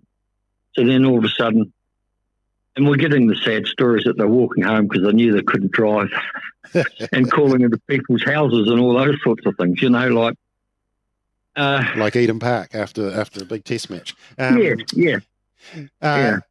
So everyone got excited. Yeah, I know. I mean that's really cool. So the team or the individuals, you put them together. Did you allow members to play on Friday nights, or was that a no-go zone? No.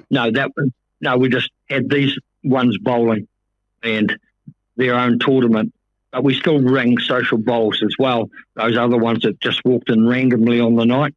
Yep. And come along. and encourage them, and then all of a sudden they're finding themselves into teams as well. And what do you charge? What do you charge, and what do you get for that? $10. $10. So, Excellent. Has it gone up over the years in price? No, of course not.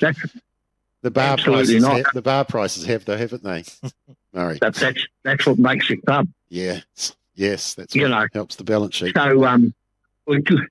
So $5 for the bowls and $5 for the barbecue, we say. Oh, really? So we always make sure it's $10. Everyone knows it's $10, and we put as much. We'll spend at least half on food. So it's not just a piece of bread and a sausage, or it is? I know.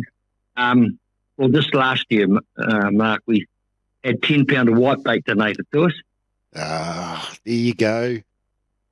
And so that would make we the had a fee guy worthwhile, wouldn't it? Bit of power. Pay more for 10. Yeah, so we had a guy. We done a video of a guy doing it. Put it up on our page. 95,000 hits from that video. Excellent. Of him cooking. So then, but what a promo for your Friday nights as well. You know, the last time I saw a whitebait fritter on a menu was yesterday, and it was $34 for a whitebait fritter at Auckland. Yes, $34. Anyway, continue. Sorry, you've just triggered me. I opted against it because I thought I cannot justify spending that much money on a whitebait fritter. But had I just lived in Waihopai and come along to your Twilight Bowls, that's right. $5. Problem solved. $5. Eat as much. So as we just don't. So Emma, my secretary, and myself, we organise it the night what we're going to do. She gets all the prizes and things. I go down and help on the Friday with the Greens team.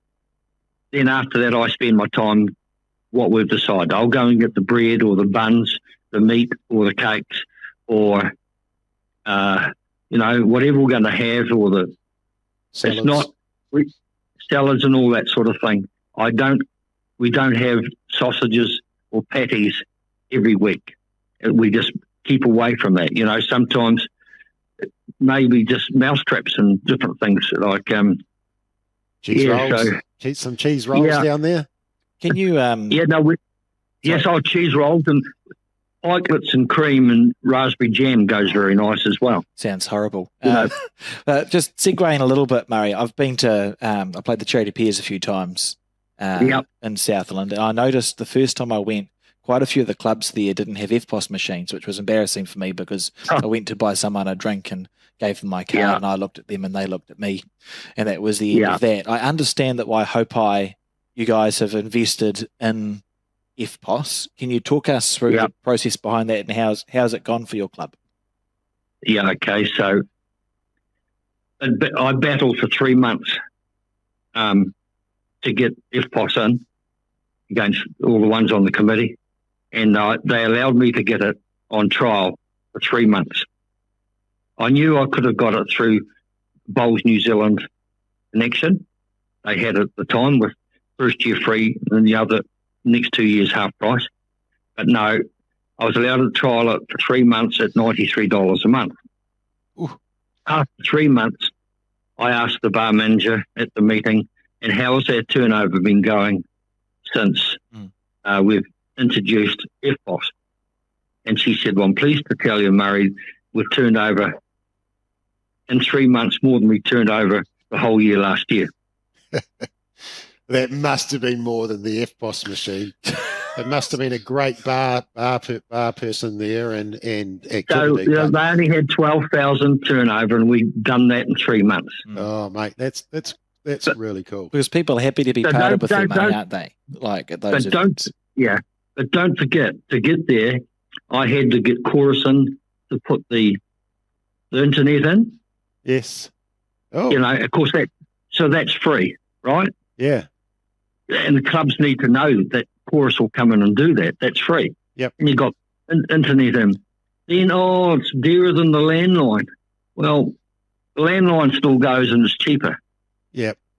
It's cheaper by $10 a month for that internet, So we don't share the internet to everybody, but that internet runs our TV that you told me to get.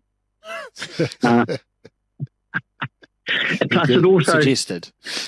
yeah. They can watch, Well, watch the bowls. Yeah. Absolutely. Yeah. And I kept the old TV in. So last year we had, at the end of the season, we had a Super Rugby on one, and we had the Wars on the other one. We got the racing. So Oh, mate, that's terrific. We also have a betting syndicate within the club. These are new guys that have come in. They've formed a racing syndicate. We have 40 members in the club that put $100 in, right? So everyone gets at least one or two turns, and they get to spend $70 when it's their turn on whatever sport they like. And everyone has bets. So 3 people a week have a bet, spending $70 each. And we all got our $100 back last season. Plus, we had a special day of celebration. We had, gambling all day. Yep. Free drink when you got in. And then at the end of the night, the boys put together a beautiful meal. These guys work. They can't do anything for the greens. We can't do the lawns. We can't get down during the week, but this is our contribution. And these were largely Twilight Bowls, is that right? Yeah. The people who play Twilights. Yeah, they are. One owns the Night and Days in Invercargill, 3 of them, so good connection. Yep. One owns the Tip Top franchise in Southland and Otago. Yep. He only works 3 days a week. And the other one owns he supplies all the food and salads and fruit and that to hotels and throughout Southland and Central Otago. Sounds like the start to a joke of people walking into a bar, doesn't it? Yeah. So, they've got all their contacts, and we had such a, so that they're the guys that run the pie and Murray, I'm going to week. get serious for a minute because this is a really important point, is that a lot of our clubs, well, I'll put it a different way. You see these Twilight people as members of your club, don't you? Oh, hell yeah. And they are, and what you're evidencing now is that they're quite happy to contribute to your club. It just needs to be, you need to allow for their lifestyles because most of them are working. But they want to contribute. Right. And did I hear you say before that you've now got some on the committee or not? Yes, I've got 4. 4 on the committee. So that your whole club, because I would imagine that before your Friday night, your social Twilights type stuff, that your committee was all made up of people who play Saturday, Sunday, the club, the good club stuff. Here we go. Yeah, exactly. So, and therefore all the conversations became all about Saturday, Sunday and all the, the club champs and the interclubs and everything. But now, because you've got people on your committee who are coming from Twilight, and you've got people who are clearly demonstrating that they want to help, the conversations within the club are different, aren't they, to what they were 5-10 years ago? Absolutely. This is since our bar lady, Linda, that you've met before, she's done our bar since she's been as a Friday night bowler. She had a license, and we knew that she had a license, so we encouraged her to come and join us. So she got the job. Yep. So she said that I'm old enough now, Murray. I wanted to give up, and she's given as and as. So these 3 guys I said that got business, they're taking over running the bar. We've got people's bar licenses. So these guys said, right, we're business people. We want to generate more turnover. So they started the pie night last week. So that's their first effort. That's great. That's great for and your what did you club. say? They got 60 people having a pie and a pint. Yep. I'm a bit of a pie connoisseur, Murray. Murray, I'm a bit of a pie connoisseur. I'm quite particular about my pie. Tell me, did they just have a steak and cheese, or did they actually go and get some good quality variety pies? Or am I being too much of an Aucklander here right now? No, quality pies. Quality pies. So a bit of variety to the old steak and cheese, maybe. Yeah, absolutely. Oh, excellent. Hey, So I'll just tell you one more thing. I talk too much about it because Craig went to Singapore to play in the. Craig Tinker, Craig Mirrlees. Yep. Yeah, right. So they said we better have a fundraiser. So we said we'll help. One guy said he'd pull all the questions together and run everything through that TV. Yep. And put everything up in the music. We had 112 people there. Oh, Come excellent. along. And Murray, if I may, as much as they understood they were supporting the Craigs, actually it was actually more than that, wasn't it? It was actually about having an evening, having an opportunity to connect with each other, keeping relationships going, having some fun. Yeah. So we emailed all our social bowlers, and also the email somehow got to the Invercargill City Council Social Club. Excellent. That's gone well. They brought 50 people along. Oh, mate. Yeah. So they said anything from now on, Social Murray, please hook us in. So we now have the Invercargill, Invercargill Young, what are they called? Something or other. Invercargill Young Professionals. Oh, yeah. They come. Yeah, so we hooked them in as well, and we hooked in the city council ones come along, and they want to be hooked in. So we raised $7,000 that night. The boys done a lot of work. They got sponsorship. They got prizes to auction. We've got one of our members is a real estate agent. He's a musician. He got on the mic and he done the auctions and got the money out. So it was a fun night. What's your magic? And if I think your magic is partly you, but is the team around you. I'm going to answer your question a little bit for you, actually. I think your magic is the fact that you welcome that and you're just positive with it, right? You don't try and micromanage all the stuff, do you? Oh, hell no. No, you don't have time. But I mean, why would you if you've got three guys who know what it is to run businesses and they want to run the bar? Yeah. I'm leaving them alone. Leave them alone. If they want to do a bunch of guys want to do a pie and a pint. Night. So they let me know. They said to me, Murray, could you be able to do us a flyer to put it on Facebook? So I just put it in. If you look on our Facebook page, I've done an AI on chat and pulled it up within a minute and put it on there, and away it went. She's a wonderful little thing, AI now, isn't it? To do your pictures and things. It's quite these clever. guys said they want to take over the bar, so we only had one lot of keys, Linda looked after them. So I went to Mitre 10 and bought a combination lock where you hang the keys inside it. Yep. So they're going to have that in a room. They can just know what the combination is, go in and get the key and open up the bar now. Before it was just one person, 1, 2, 3, 4. Is that the combination code, Murray? Oh, it's not anymore. Not anymore. We'll have to change it now.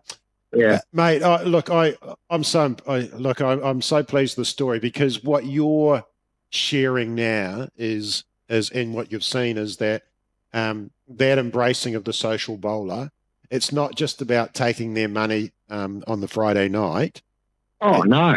This is about the fact that they actually want to be part of this as well, but they don't want to play all day Saturday and Sunday. No, they don't. No. And they, and they're kind of just happy doing their Friday night social stuff in the summer. But every now and again, you'll get the ones or twos or threes that go, you know what? So we held over 10. We held over 10 application forms to be approved for the new season. We just passed them last 2 weeks ago. And they came from Social Bowls. Social Bowls. So you're not poaching them from other clubs and all that sort of stuff. No. This is genuinely people going. These are new forms. They're new forms. We don't want them signed up 2 months to go on last season. We want them in this season. So we hold them aside because that interferes with when they play into championship events and things. So it keeps them with a 1 year bowler or a 2 year bowler. So we passed 10 from Social Bowls for this coming season. How many junior bowlers do you reckon you've got? And when I say junior, 1 to 5, if that's your specification. 1 to 5. Yeah. We field on a Tuesday night. We have a 1 to 10 competition here, and we field 6 teams with 9 members in the squad. So 6 out of 54. Yeah. So of that 54, there'll be well over half. 30 or 40, 1 to 5 year bowlers. Yeah. But some of them. Yeah. I mean, that's just terrific. And I mean, and just a shout out, I think, to Southland in general, in the way you look after, or you've been looking after your juniors.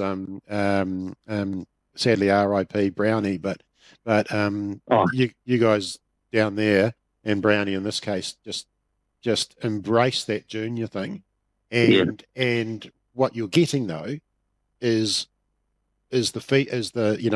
people want to be part of it. People want to learn bowls and play bowls, and etc. So when I come home this morning from the bowling green, I had to ring up Karen down at Southland just to catch up what was happening there, and she said, "Murray, are you able to help me on Sunday?" He said, "There's a sports day in the mall where sports clubs can go along and display their sport, so Bowl Southland are going along there, and I'm helping them. And there's quite a few others helping throughout the day. We got a display there with bowls where they can have with a light toasted bowl to have a roll up and that sort of thing.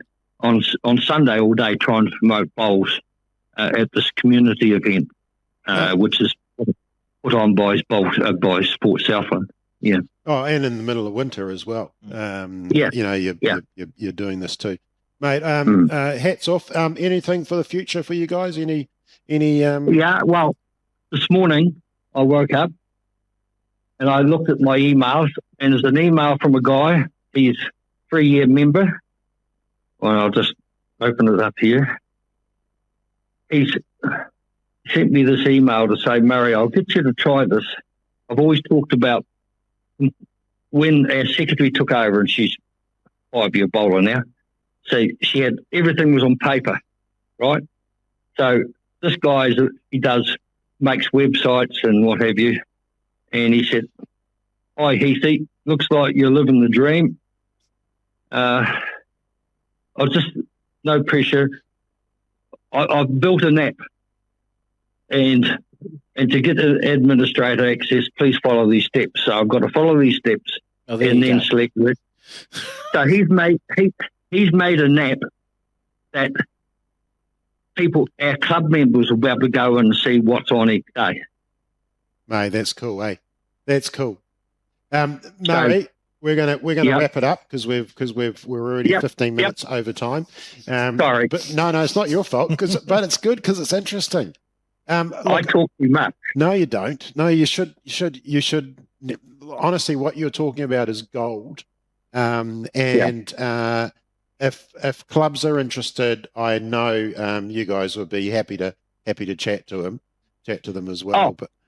So I'm going to set up the through my iPad onto our screen on when you have your online thing. Yes. So the greenkeepers will come along and watch it together on the big screen. Oh, mate, that's cool. You can say hello to them now if you want. Yeah.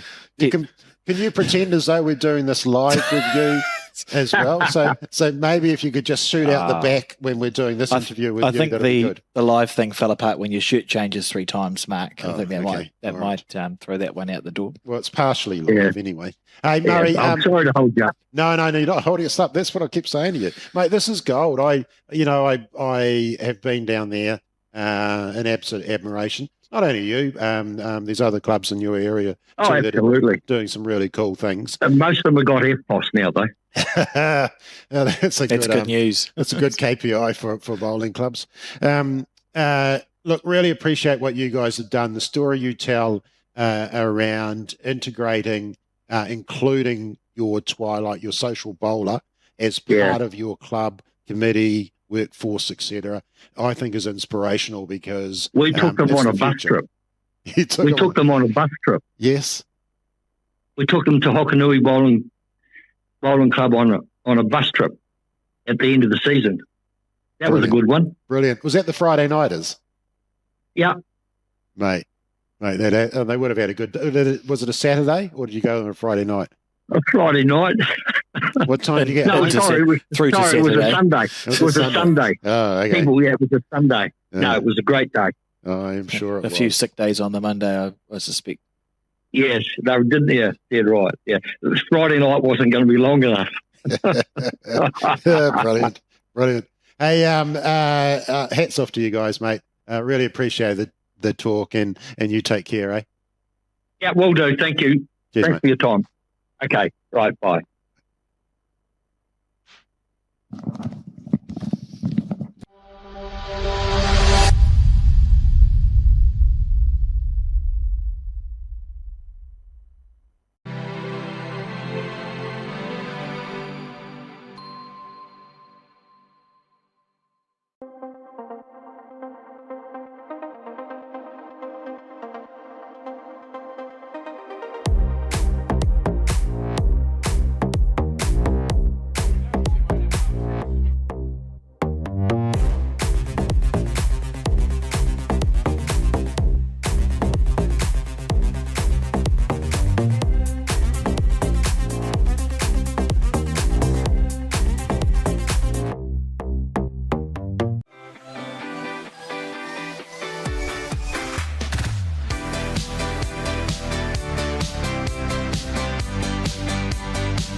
Cool. So, Alex, the first topic we're gonna jump into and have a chat of what I've done here is I've obviously got a pretty little Very exciting slideshow. Yeah, no, it's not exciting at all. I was just randomly throwing some topics on a page, but I really just to see where this conversation goes a little bit.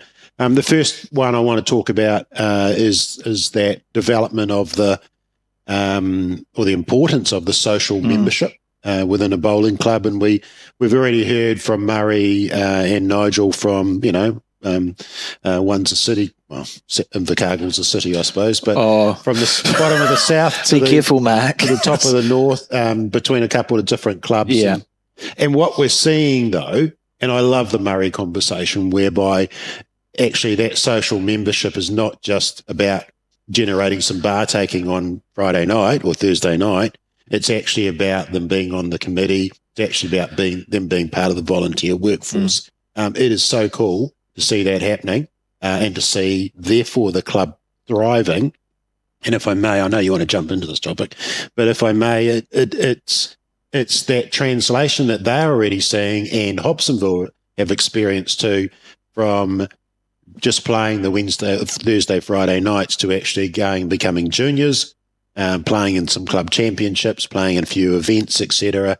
I just think that's so exciting because we now have this really proven or evidence pathway into full playing membership of our clubs. Yeah, we do. And it is about, as you said, if we can, as clubs, get our head around the fact that anybody who's coming to play at our bowling club, be they Twilight Bowls members or social members or members who might pay a social fee and sit in the bar and talk to each other, all of those people are just members of our bowling club.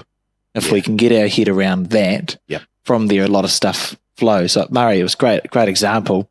And there are a lot of people in their 30s and 40s and 50s who are very successful or have been successful in their professional lives. And that's something that we forget to utilise as bowlers, I think. And they choose either golf or bowls, I suppose, but they might come and join your bowling club. You're silly not to. If you make them feel welcome, you will reap the benefits of their various connections. And you see that in clubs all the time. Oh, look, I mean, Murray told a story about pie and a pint on a Friday night. I think he was saying pie and pud. Oh, pie and pud. So that's is I that, like the pie and the pint. But anyway, what they would put it this way: if an executive who were all playing Saturday Sundays they would never entertain the pie and a pint on a Friday night. Yeah. It's the social bowler that says this is what we want, and that's all part of the wider piece. I think it's interesting too, and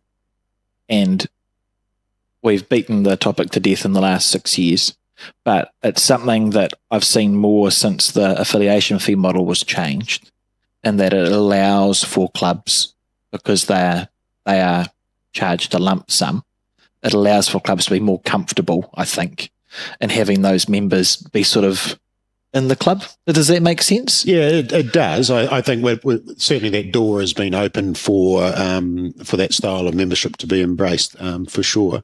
But I still think we've got a long way to go. We talk about that social membership. It's grown from 4,500 to 17,900 over a 6-year period now. That's phenomenal growth, which is really, really cool. But the impact that membership is having on clubs now is huge. In saying that, there's probably 150, 200 clubs that have really embraced the social twilight, which means there's still another 300 clubs out there, 250, 300 clubs that we hope can hear the stories and not hear it from us, see it and hear it from the club down the road kind of thing, the Waihopais or the Hobsonvilles or whoever it might be, Raumatis, etc. When we talk about what the future looks like, I suppose that's it, isn't it? Is that we expect we will see a higher or an increasing percentage of our clubs that are running and catering to your social and casual members. Yep. And what's cool here is that people want to play bowls as well. Yeah, they want to connect and have a beer and, enjoy themselves, but actually the sport itself is enjoyable and as we keep talking about it, it's a sport for everybody, but people actually want to play. Absolutely. which is just great.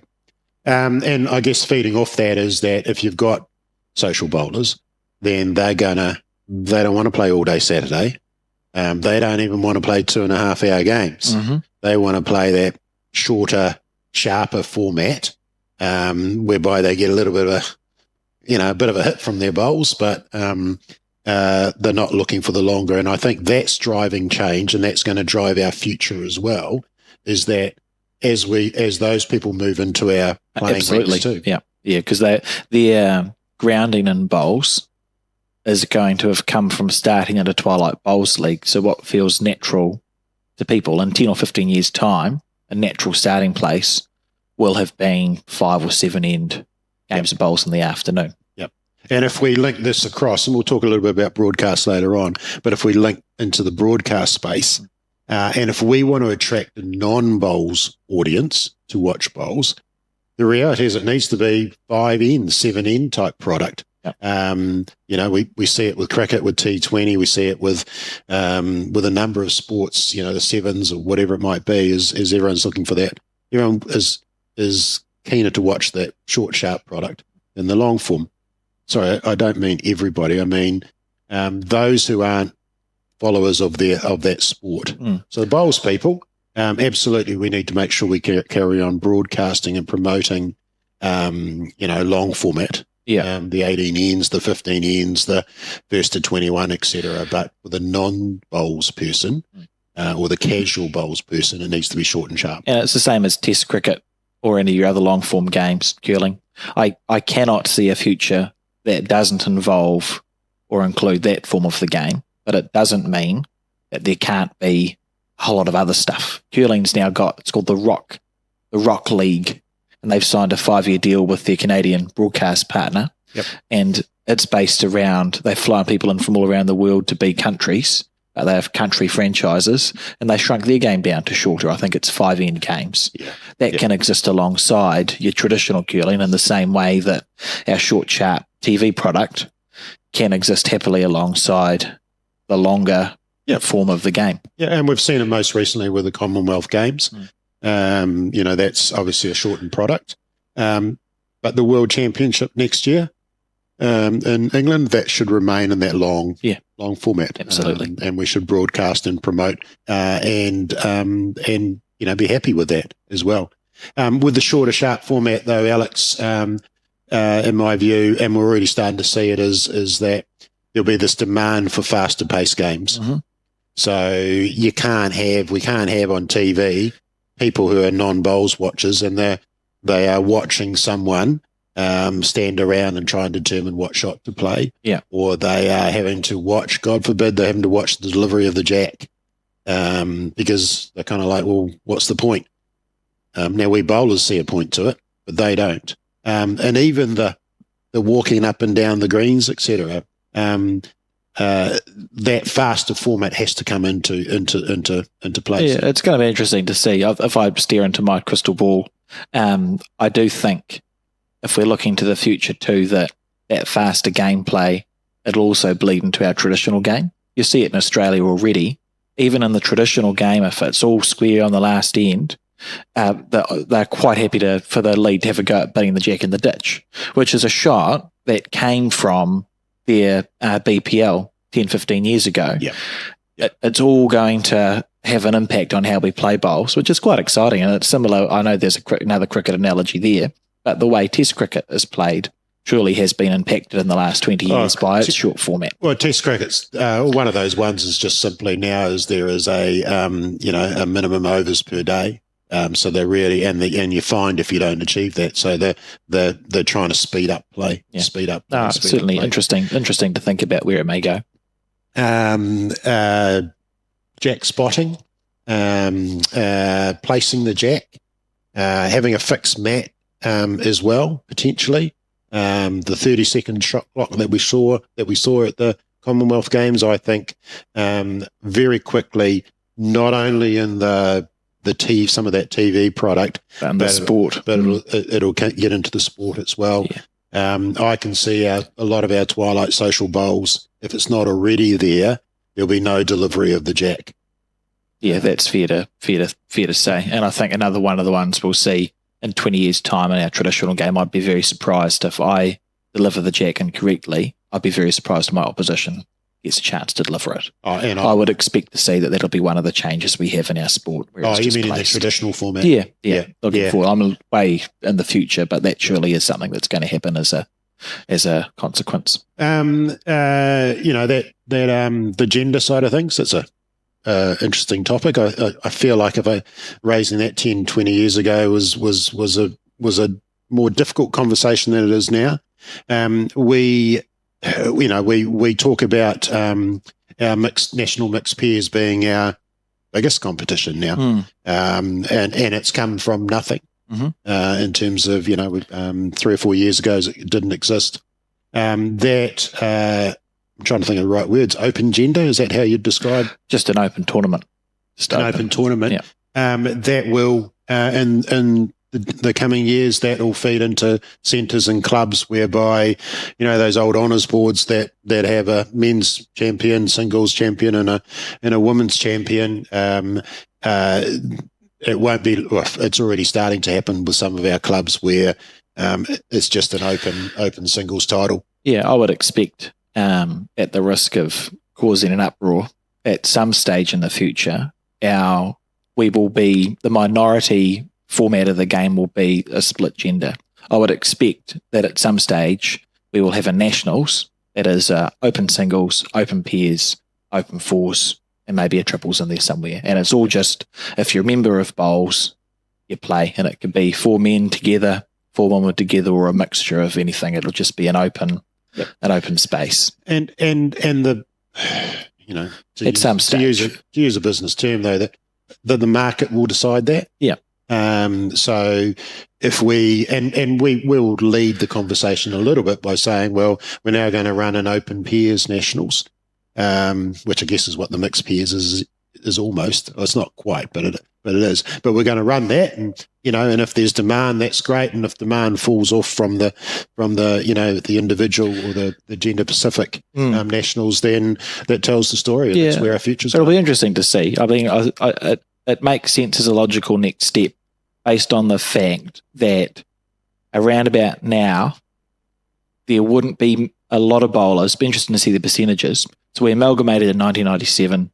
The last centre amalgamated in 2002 or 3. I think there were a couple of clubs that were men only until about 10 years ago.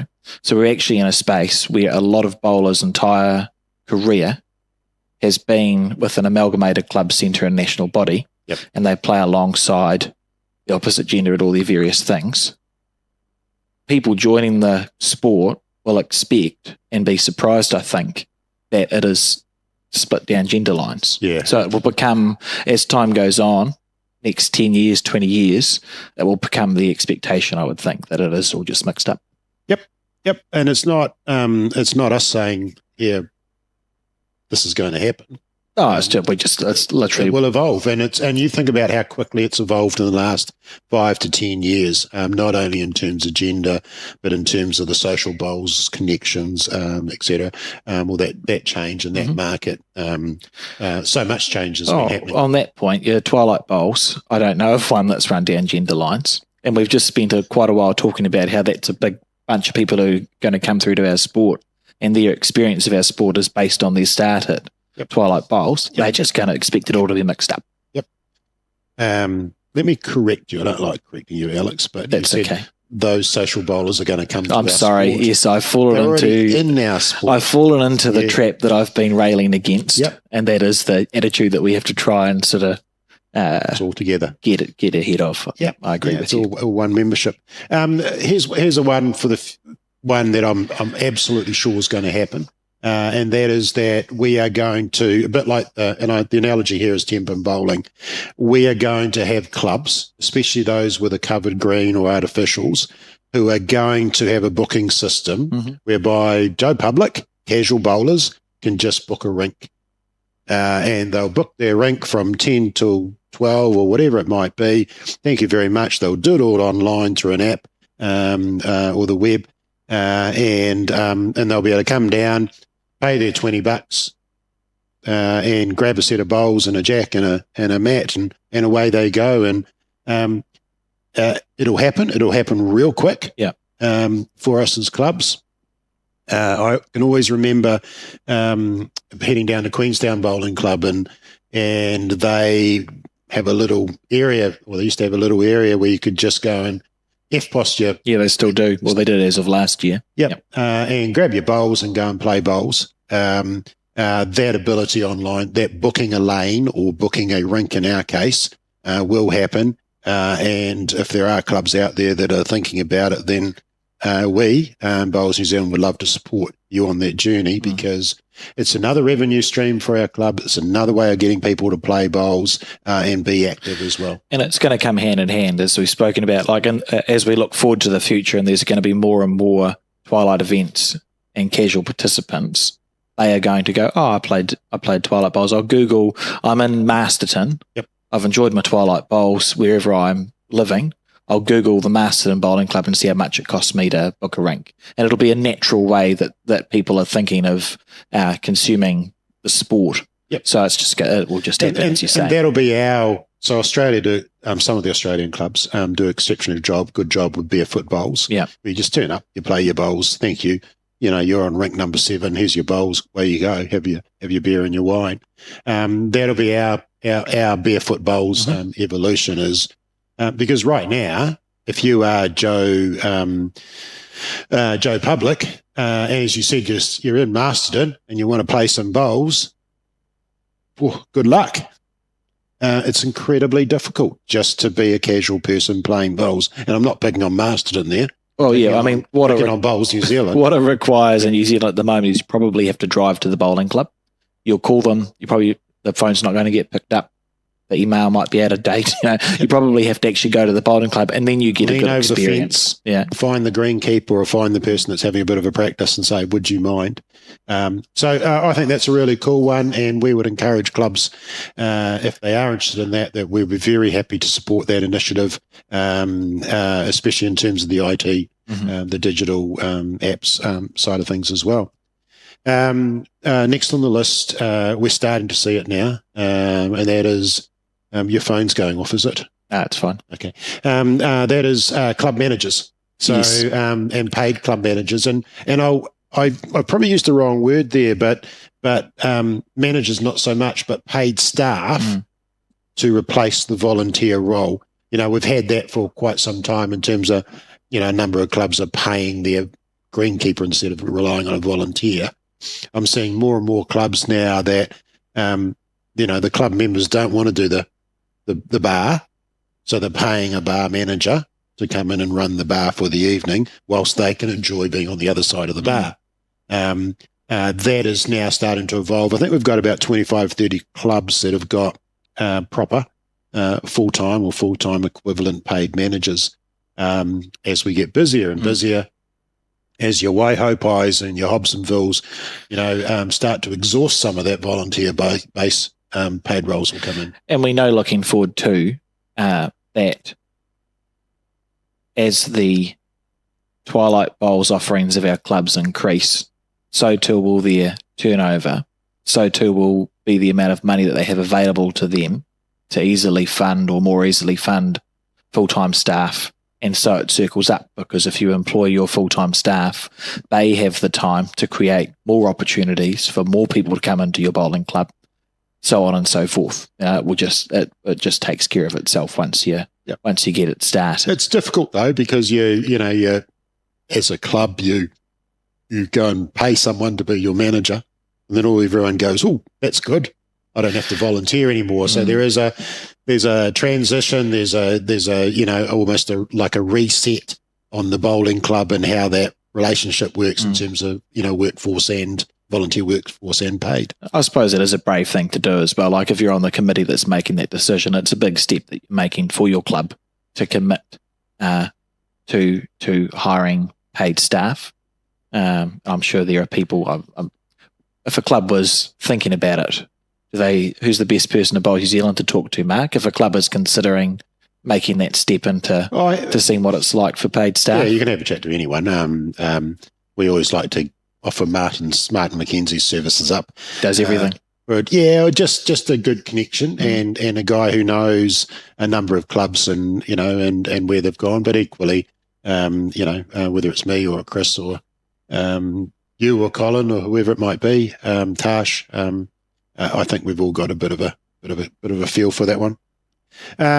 We've talked a lot in this workshop about venues, about our facilities and where our facilities are going.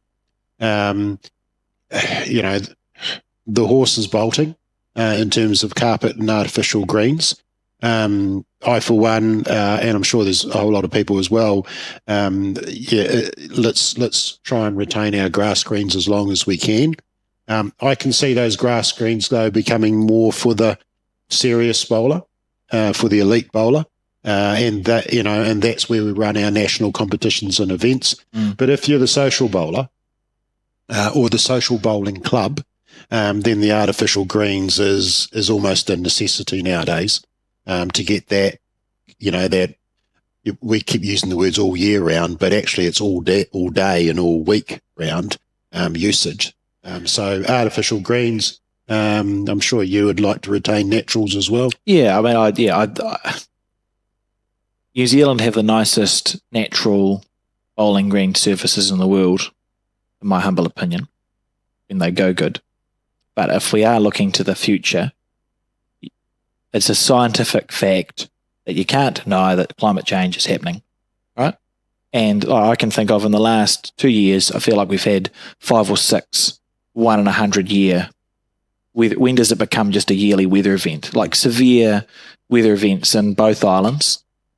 So going forward, it's going to become more and more of a challenge.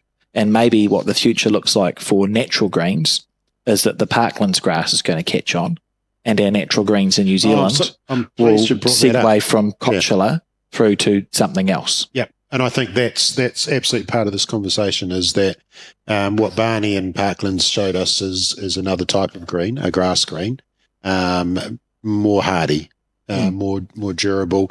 And I didn't even appreciate, but I love the fact that they are playing bowls in the middle of winter. Yeah. And the only time they don't play bowls is when it's raining. Yep. Yeah. And look, it may not be that grass, but we've got a very strong Greenkeepers Association in New Zealand and a very passionate group of people who know greens. In the next 20 years, we're going to have to change potentially what those greens look like. I've got no doubt that we'll have very good natural surfaces going forward. But it wouldn't surprise me if we're talking about what the future looks like. If in the world that we live in 20 years, when the weather's quite different and it's warmer and rainier than it is now, we're playing on different natural surfaces to the ones we have today. Yep. We're certainly playing on the carpet artificial. In my humble view, I think the grass, as opposed to the weed, becomes another option as well. We've talked a little bit about, we talked with Adam from Shade Systems about the covers that we can put over those greens as well. And, the conversation 5-6 years ago, that was a $2 million exercise. I think in his words, 1.1 million to 1.3 sounds easy. But it is achievable for a number of clubs as well if they put their minds to it. And it's another way we can adjust to the world too. It's a good thing to be seen pop up around the place. And it was interesting to talk to Bowlshub Rewa about how they manage. They've got two covered greens. Yeah. And I imagine the people involved have lost a little bit of hair in the time that they've got that managed, because any project is going to come with issues. But really interesting to listen and talk to David about the ways they manage that. They've got 3 in 10 years' time. It'll be another committee that will do it. Don't panic, David. and current committee. But I reckon they'll have 3. 3 covers, albeit he did say they've got some council restrictions to do there. But that cover and the different cover too, is like 10 years ago we were talking about covered greens as being, like Dunedin's enclosed venue, or even Nainai or Hastings Pukekohe. Now a lot of them are actually just a big tent, a big marquee, open sides, the air blows through. This is about playing bowls in the summer under a big umbrella. Yeah, because we know that one of the challenges that we're supposed to enjoy about bowls is the weather. I don't know how I feel about the wind sometimes, but part of what makes outdoor bowls is the fact that it's outdoor bowls. So I quite like the idea in Australia and some of the ones in New Zealand where it's literally covered to protect you from the sun or the rain, but you'd still feel like you're outside. Yeah. You're out, you are, for all intents and purposes, you're outside with a nice breeze. It can be an enjoyable space to be while taking care of the UV I can danger. see, I genuinely can see in the next 10 to 20 years that it not doubles, but it triples in terms of the number of covers that are going over greens at $1 million. I know it's a price tag, but the return, listening to that Aorewa story, the return that they are getting out of that, and I can't remember his number, but it was something like, did he say like 12,000 or 60,000 profit over a 3-month period? Oh, something that seemed like a lot. And it was interesting. He spoke about, Aorewa, every club is different, and Aorewa is blessed with a large membership. It's interesting to me. I always forget that the benches exist as a way of raising capital. Yep. Dunedin did it to fund Howick, Aorewa. I forget they exist, and there's a lot of goodwill. You'll find there's a lot of goodwill in people who see a value in a asset that could be created. So it was interesting to talk to David about that. If I ask you to look into your crystal ball, Mark, in 10 years' time, how many covered greens do you think we'll have in the South Island? Because it's fair to say there'll be one in the next next year or two. Mm-hmm. I would say 5-10. Well, we've already obviously got a couple anyway. But I would think so. The other thing I reckon will happen with our clubs and our club facilities too is that, and I'm already hearing these conversations, is that club building or the clubhouse, clubs will decide to outsource the whole food and beverage. Yes. And by that I mean, and I'll try and paint an example, probably best, is that a Columbus franchise, a coffee club or a Starbucks or whatever it might be, the club will go, well, actually, if we segment off our club rooms, because most of the club rooms are very big, and we know we've got decent foot traffic around here, why don't we give it to a coffee shop, coffee club, or a Starbucks or a Columbus, and let them do all the food and beverage, and the other of the building will carry on the bar and everything like that. But it means that there potentially is a constant foot traffic coming through. Well, what that does is it's a subtle way of having a whole lot of potential members walk into your club, isn't it? Yeah. That's look, interesting. and we talked about the Aorewa example, but if Aorewa, if part of the club rooms was a Columbus coffee shop or coffee, and people could go in for brunch, for breakfast, or lunch, that's probably about it. Finish at 2-3 in the afternoon. What a benefit for the members of the club as well. Absolutely. It'll be terrific, and taking that burden away from the club volunteers themselves. Yeah, so you're making life easier for the club members. Yep. So that's a little bit about the venues. Your favourite topics next. The whole digital. Where are we going, Alex? Where are we going with broadcast and streaming and everything? Well, the sky's the limit, Mark. Sky Sport's the limit. Sky's the limit. Well, Sky Sport's not the limit. No, Yeah. we'd hope to go further than that. Look, it's a good question.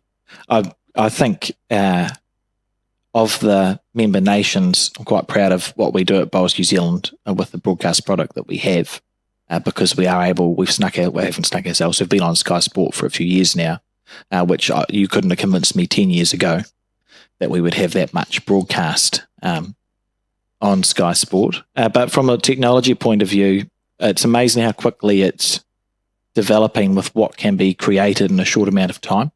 So we've been having conversations. If you look at our broadcast, and a lot of Bowls broadcasts, even the ones that have the cameras over the top of the head, the biggest challenge is making that accurate. It's very hard sometimes to see who's actually holding the shot. Yeah, that's part of the mystery. That's part of No, I don't like it. It annoys me. Okay. It annoys me. That's because you're commentating. Those of us, there's a little bit of mystery. It's nice to have a little bit of, is that closer or not closer? I want to know. But one of the things you can do with AI, and we've been having a conversation about, is having a virtual overhead shot. Yep. And that's very achievable. And how cool would that be if you go, I wonder who's holding the shot, and up on screen you get an actual proper overhead with the bowls that are coloured. We could make them whatever colour we want, blue and red, and you can see where it's sitting. And the good news there is that that's not a 5 or 10 year thing. That'll happen Sooner rather than later. Years for sure. That'll change the way we view our sport, which I think is really, really exciting. Using AI, animating heads, as you said, sorting out who is potentially holding shot or not. I think too, from a technical point of view, and to put like a coach's hat on, it's at the moment the easiest it's ever been to code a game of bowls. And you could hop on the internet and make 5 apps that do the same thing in about 10 minutes. There's a variety of ways to create the apps in AI. Easiest it's ever been to code a game of bowls, and we will see that looking forward. The nations will be using a variety of coding apps to understand better and in-game how it is that their players are playing. And of course that means we have those stats for the screen as well. We will be able to see anything you want to know about how the players are playing, but that'll be very useful, I think, for our coaches going forward. And I wouldn't be surprised if you see some interventions during a game and they can be done with confidence, because it's not an opinion of a coach saying, Mark, I think you keep falling short. You're falling short on your forehand. And instead of you saying, how do you know that? I could just be like, well, here's some stats. I've literally got it, so we can then make an intervention during a game. So it's be interesting to see for me how we use the coding going forward. I 100% agree with you. I think, the bowls is interesting. Our coverage at the moment is, people that know bowls and love bowls, it's good coverage. But it's not, doesn't tell enough stories for the non-bowls person. Yeah. You and I we can watch a bowl coming down the green or down the rink, and we kind of there's a story unfolding with that. But to the non-bowls person, they want to know more. Yeah. Tell us what's happening in the game. Tell us how this league's going against this league in terms of performance and so on. That storytelling that we can do through graphics, I think, is going to change the way we're very quickly in the next 3 to 5 years. How we view bowls is going to be quite different on the screen to how we're viewing it now. Yeah, I agree with you. And we know that we've been on Sky for long enough that there are people who watch the bowls, which is quite nice. It's quite nice to hear. So if we can make it more interesting, or you're more likely when you're surfing through the channels to stick when it comes up, would be a lovely space to be in going forward. Our youth, we've had a bit of a conversation around the youth space, but I think the change there for our sport going forward is understanding that we're a bit like we have quite a niche. We've quite a spot in terms of retired people. If we look at our youth, we're really looking to grab, bring into our community, into our game, the inactive kids, the kids that are socially awkward, the kids that don't want to play rugby. Yeah, it's kids for whom school sport does not look like a Saturday or Sunday morning running around doing school sport. Kids like you when you were going through. Yeah, I can identify. I can certainly identify with that view. Yeah. And that's really cool though, right? If we understand that that's our space, then we can get a lot more targeted in terms of how we engage with schools, how we promote to youth, and and we're trying to sell those things that, hey, we're not combative. Yeah. This isn't about you being the biggest and strongest or the fastest. This is about you being one of the smarter ones, I would say. And if you put the work in, you will reap the reward. It's like going forward. There's already at this particular moment, there are quite a lot of rangatahi events run by different centres and clubs, but that will be ramping up in the next few years. And something that you'll find from a club point of view is if you can get the kids along regularly, you also collar the parents, and the parents are the members who will stay at your club when the kids move on to university. So it's a fact and a realistic thing that for every 100 kids you have playing bowls, it's great that we've introduced those people to our sport. They will come back to it, but from the ages of 18 to mid-20s, you might lose them. You're not going to lose the parents. Yes, and I reckon now though unlike before, we have an opportunity to keep those ones in their 20s with our Twilight Bowls. And absolutely. If you're a university student or you're in your early 20s, you're looking for a bit of a social outlet as well. Yeah. And playing bowls, having a beer and a pie and a pint. Yeah. Is an attractive proposition on a Friday night because I feel like this next generation, they're looking for more than just sitting around a barlina or standing around a barlina. They actually want to engage in something. I reckon we will see in the next 10, 20 years a real, the balance will change. We'll still be very much retired sport, but we will have this youth component who will feed into that social bowls. I totally agree with you, and I think we'll see more regular participation in those Twilight style events. Yep. People for whom that's what they are doing and have done. So they will have come through the schools and then spend 5 or 6 or 7 years with a regular team playing in those Twilight Bowls. I've put bowls for everybody. I think this is important too. We had a nice little conversation with Terry Blackburn around disability bowls, but it's not just disability.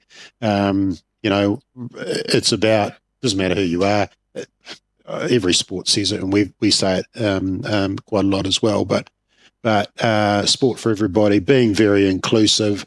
We just need to be now a little bit more targeted and a bit smarter about how we engage with.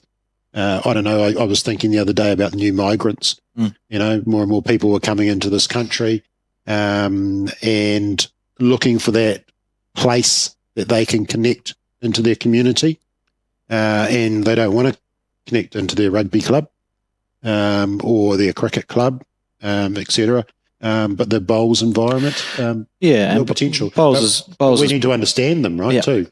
Yeah, bowls is perfect for that, and we've seen it historically with migrants coming through, like the Croatian gum diggers and the Croatian cultural clubs that are still very strong in New Zealand have a very strong history in the sport of bowls because it is a social outlet for people. Yep. So you look back through our national championship records, and there are a number of the Croatian clubs and the Italian clubs, those migrants in the early 20th century, who just became part of the fabric of it. It would make sense if going forward we do the same thing or the same thing happens with people coming to the country now. What's the difference? And we've got to keep pushing ourselves, right? I love the fact that we had a national arm bowling arm tournament recently.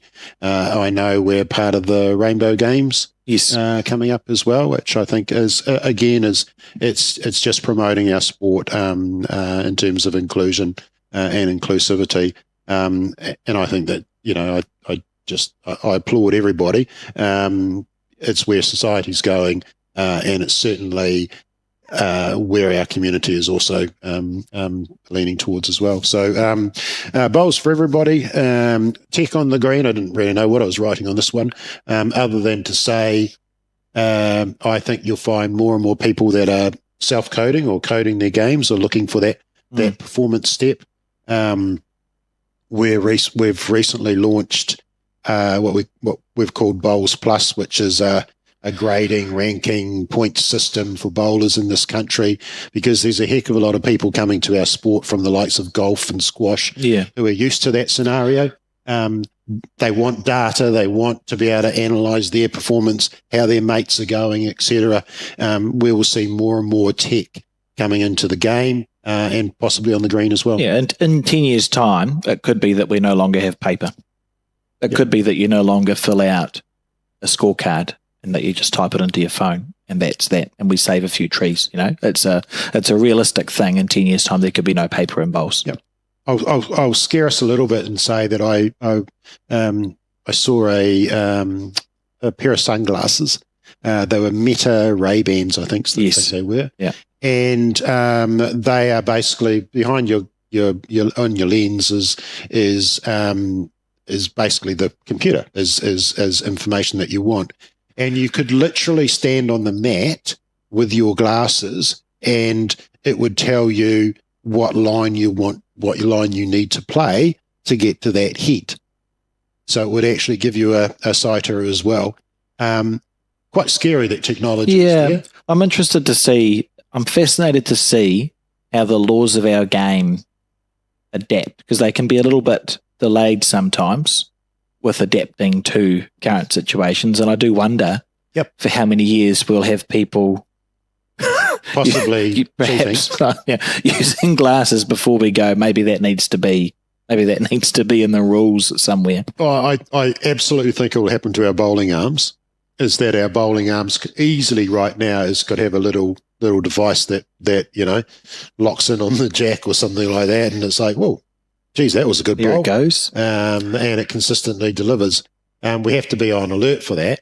But at the same time, that's technology. We move and move with the times. Here's a very quick question. I know we've been talking for a while, but if we're looking forward to the future, we've now had coloured bowls for 20. They were approved in 2001 by World Bowls, coloured bowls. So they've been a part of our sport for 25, 26 years. Do you see any big bowls technology changes in the future? Is there anything big that's going to change with our actual equipment that we use? Yep. I'll give you one, right? I've been thinking about this one. This is my little idea. Oh, brilliant. Didn't even know. Yep. So at the moment, you can get a bowl out of China and it's got lights in it. Yes. To use at nighttime. Oh, I've seen those. Yep. So, and at the moment, I have we have some, what are those outdoor light bulb things, right? And you can set the colour. Mm-hmm. I reckon you'll be able to set the colour for your bowls, because there'll be something in your bowl. There'll be a clear, if you imagine it's a clear bowl. Yeah, clear bowl. Clear bowl, and you will set your colour for your bowl. It's not going to happen in the next 2, 5, maybe not even 10 years. Just asking you to look into a crystal ball. A crystal ball, and I reckon that will happen, is that you will turn up and you'll go, oh, geez, you're playing the same colour as me. Click, I'm changing the colour. But obviously it requires that the bowl become is it transparent? Is that how you'd describe it? Opaque type thing. Yeah. But you'll be able to change. All bowls are a plastic, and we don't even say that they have to be plastic. Yep. We say that they have to weigh a certain amount and turn a certain amount. You could have a bowl that is wood, which would be silly because we've moved on from them. I want to trademark that one now. And the other one I'd like to trademark is that I think we'll redesign the mat, and that mat will have a sensor pad on it. Mm-hmm. And that sensor pad will go, you've got 5 seconds, 4 seconds, 3 seconds left to bowl. That also fixes any debate around foot faulting. Yes. Doesn't it? If you had a mat that could pick up on that. Hope so. Is the foot on or over the mat when the bowl's been let go? I was purely thinking about the speed of play. Yeah, interesting. Is that you create a competition? You said you got 20 seconds. So from the time that the last bowl, I don't know how it will practically work, but you're using technology to speed that up too. And it would be silly to think things aren't going to change, because we have had similar equipment for 20 years now. The last big change was coloured bowls. So surely if we think about what the future looks like, we're due for some bright spark to come up with an idea. Watch this space, eh? The next one, and I think it's relevant to our, we need to keep this serious, or the serious component to bowls. We need to keep pushing forward with it, right? Yeah. And I think in the next 5 years, we're going to see almost a New Zealand Pro Tour or New Zealand Tour that starts to develop, whereby you're consistently seeing the same top players turning up to events. And if we've done our job well in terms of broadcast, we're there and behind it, supporting it. Mm. But, there is in golf, I think there's something called the Charles Tour, which is a second tier type tour for the aspiring or the top golfers in the country.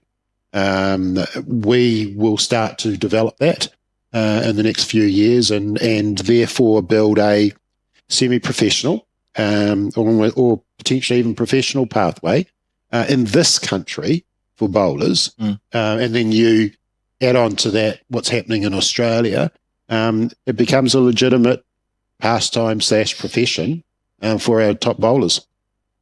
Cool. And I just think that's needed, because for all of those social bowlers that come in, they're going to be competitive. Some of them are going to be real ultra competitive, and they're going, oh, okay, so I can play in the nationals, but what else can I do? Yeah, and I think too, well, the world's been a bit unlucky, but in New Zealand we had the share market crash in the 80s and the GFC in 2008. We had COVID in 2020, from which we've all it's been up and down, but we're clearly I know it may be a slow recovery, but we should be in a space looking forward to the future where there is a little bit of money available from businesses looking to get their name on events. I don't even know if it would take businesses. I think it would just be bowling clubs going, you know what, we can, we've got a little bit of excess funds, or we've got the opportunity to do this.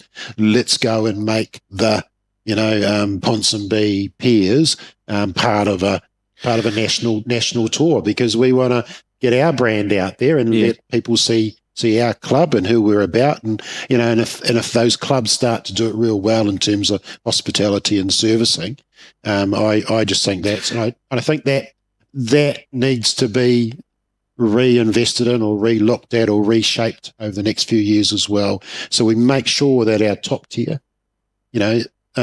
before they had a world champs or whatever it might be, that there is a quality pathway / to incentivize people who may be at a crossroads with their bowl sport to keep playing, wouldn't it? I mean, there's legitimately there's a few other sports here. Darts now is a sport where in Australasia or Oceania there is more money popping up through their little semi-pro tour. It might be that you have to make a decision between the two. Be cool if in 5 or 10 years' time they are comparable. Oh, and it would help us out with the national selections as well, because we genuinely struggle sometimes, because there aren't a lot of events that we can judge a player's or a bowler's performance on. So if you've got that sort of tour, then you have that ability. So I'm quite excited by that one. I don't know if I've been talking recently about the New Zealand Open, but we're looking at creating a big, high profile, almost tourism type event in this country in the next couple of years. I think that's really exciting for the sport. I've heard discussions around a World Bowls League, and I think that'll be equally exciting. All of this. And this is we've gone over time badly on this one, but all of this is saying that sorry, that's a poor word, isn't it? Heck. What a future. It's looking good, right? From facilities to social bowls playing, to the type of game we're playing, to broadcast, to the professional stuff, to IT, digital. Man, we're rocking, and because we're a sport that you can play till you're 99 or whatever number it might be, what an opportunity for us. Good. That's my close. Oh, brilliant! Good close. Thanks. Got on, Mark. Thank you. And I know we're going to wrap this up, but in terms of the overall, and we'll be answering some questions later, but if that's the close, and if that's what people get out of these 2 days of the workshop, that actually there's some real bright opportunities for us. It does require people to put up their hands and be part of that shaping, but equally it can be, hopefully it's incredibly rewarding as well. And by the same token, the people who've been successful, who we've spoken to over the last 2 days, are more than happy to share some of their knowledge if you are interested in any of the things that we've spoken about and how you could do it. And we will be setting out the contact details as well. So, and you know what I've loved about some of those conversations is those people who we've met and talked to and are excited.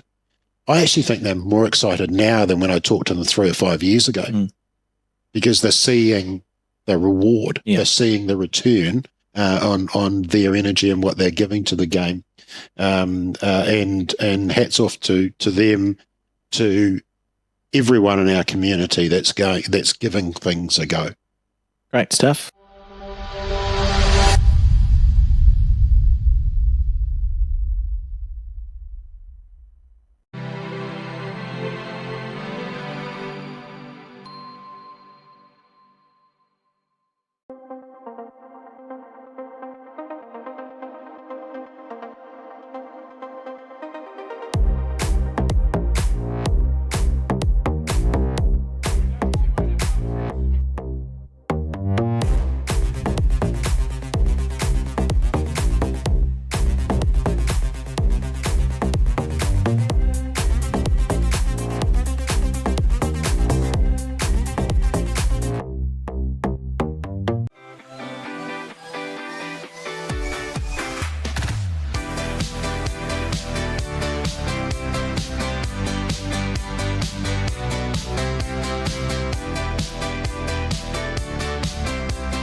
And there we have it, Mark. We've reached the end of of 2 days as you use your wheels on the chair. That was strange. 2 day workshop. It's been a long 2 days. It has been done and dusted.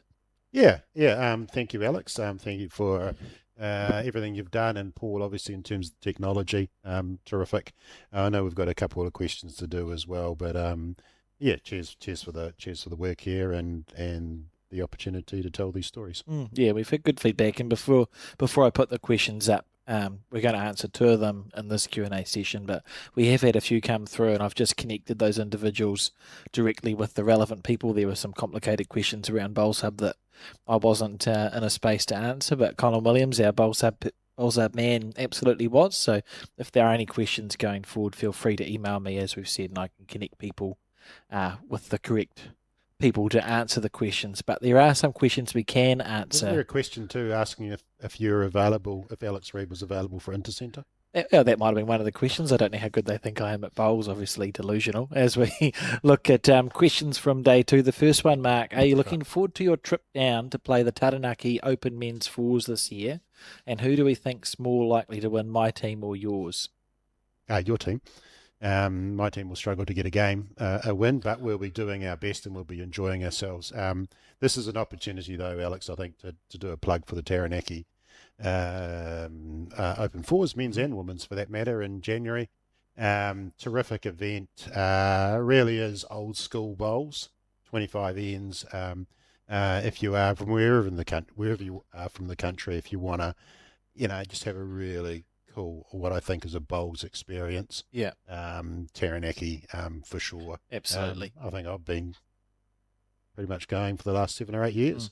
It's one to, when you start bowls, it's one that you often put in your metaphorical bucket list for bowls, isn't it? It's something that you want to have ticked off if you play the game, because it's got such a huge amount of history behind it and a large number of entries too. It's the biggest fours tournament in the country and has been for 25, 30 years. Yeah, National Fours is catching up pretty quickly. Oh, Well, Dominion Fours, as Grant Hassel likes to call it. But always got to have something to chase, Mark. Yeah, we've got to have something. But it is. I think you're right. I think Aussie Opens obviously are probably one of those events you talk about. Playing in the Nationals is another one, and I'd put Taranaki right up there as well. And the second question we've got through is just what are some sources of grants for the Going Solar projects? That's in relation to a conversation you and Paul had. No, not you and Paul, you and Brett. Brett and you and myself had yesterday when you're talking about the potential for there to be solar projects with our bowling clubs. Yeah, and I think that part of this answer is in that conversation that Paul and I had around funding sources. Generally speaking, I mean, this is really cool, right? If this is the sort of conversation that our workshops developed, where let's have a conversation about solar, then great. So thank you for the question and that interest. Personally, local councils have this sort of sustainable energy type fund, so I'd be knocking on the council door for sure. From there, certainly the grant providers, so the likes of NZCT, Lion, etc. This is right in their wheelhouse as well, because it is about sustainability. It's about our environment as well. So I'd probably pick on those two first. Before sort of going out into the sort of more commercially type space or the fundraising side of things. Great stuff. Well, thanks for that, Mark. And again, just thank you to everyone who sat through and survived 2 days of our club's workshop. The beauty being, of course, if you haven't been able to watch the 2 full days, they're all divvied up into their separate chapters as part of this YouTube or part of the online YouTube thing. So I've done it for day 1, where if you've missed one of the sessions from day 1, you can literally click on the name in the YouTube description. It'll take you there. And once we've gone offline for today, I'll be able to do it for day 2 as well. So very, very searchable for clubs and members if they want to find a session that they've missed out on. So for years to come as well. And just my thanks, obviously, to the contributors. Really appreciated the openness to share. And I know for each and every one of them, if clubs want to, there's that follow-up opportunity as well directly with those people. So thanks to all our contributors. And lastly, I guess, thanks to those that watch these sessions. You guys are the lifeblood. You're the these people. Our volunteers, our committees are the ones that are growing our game, growing our communities. So hope this session or these number of sessions was valuable. And we look forward to supporting your growth and any opportunities you might have within your club and community.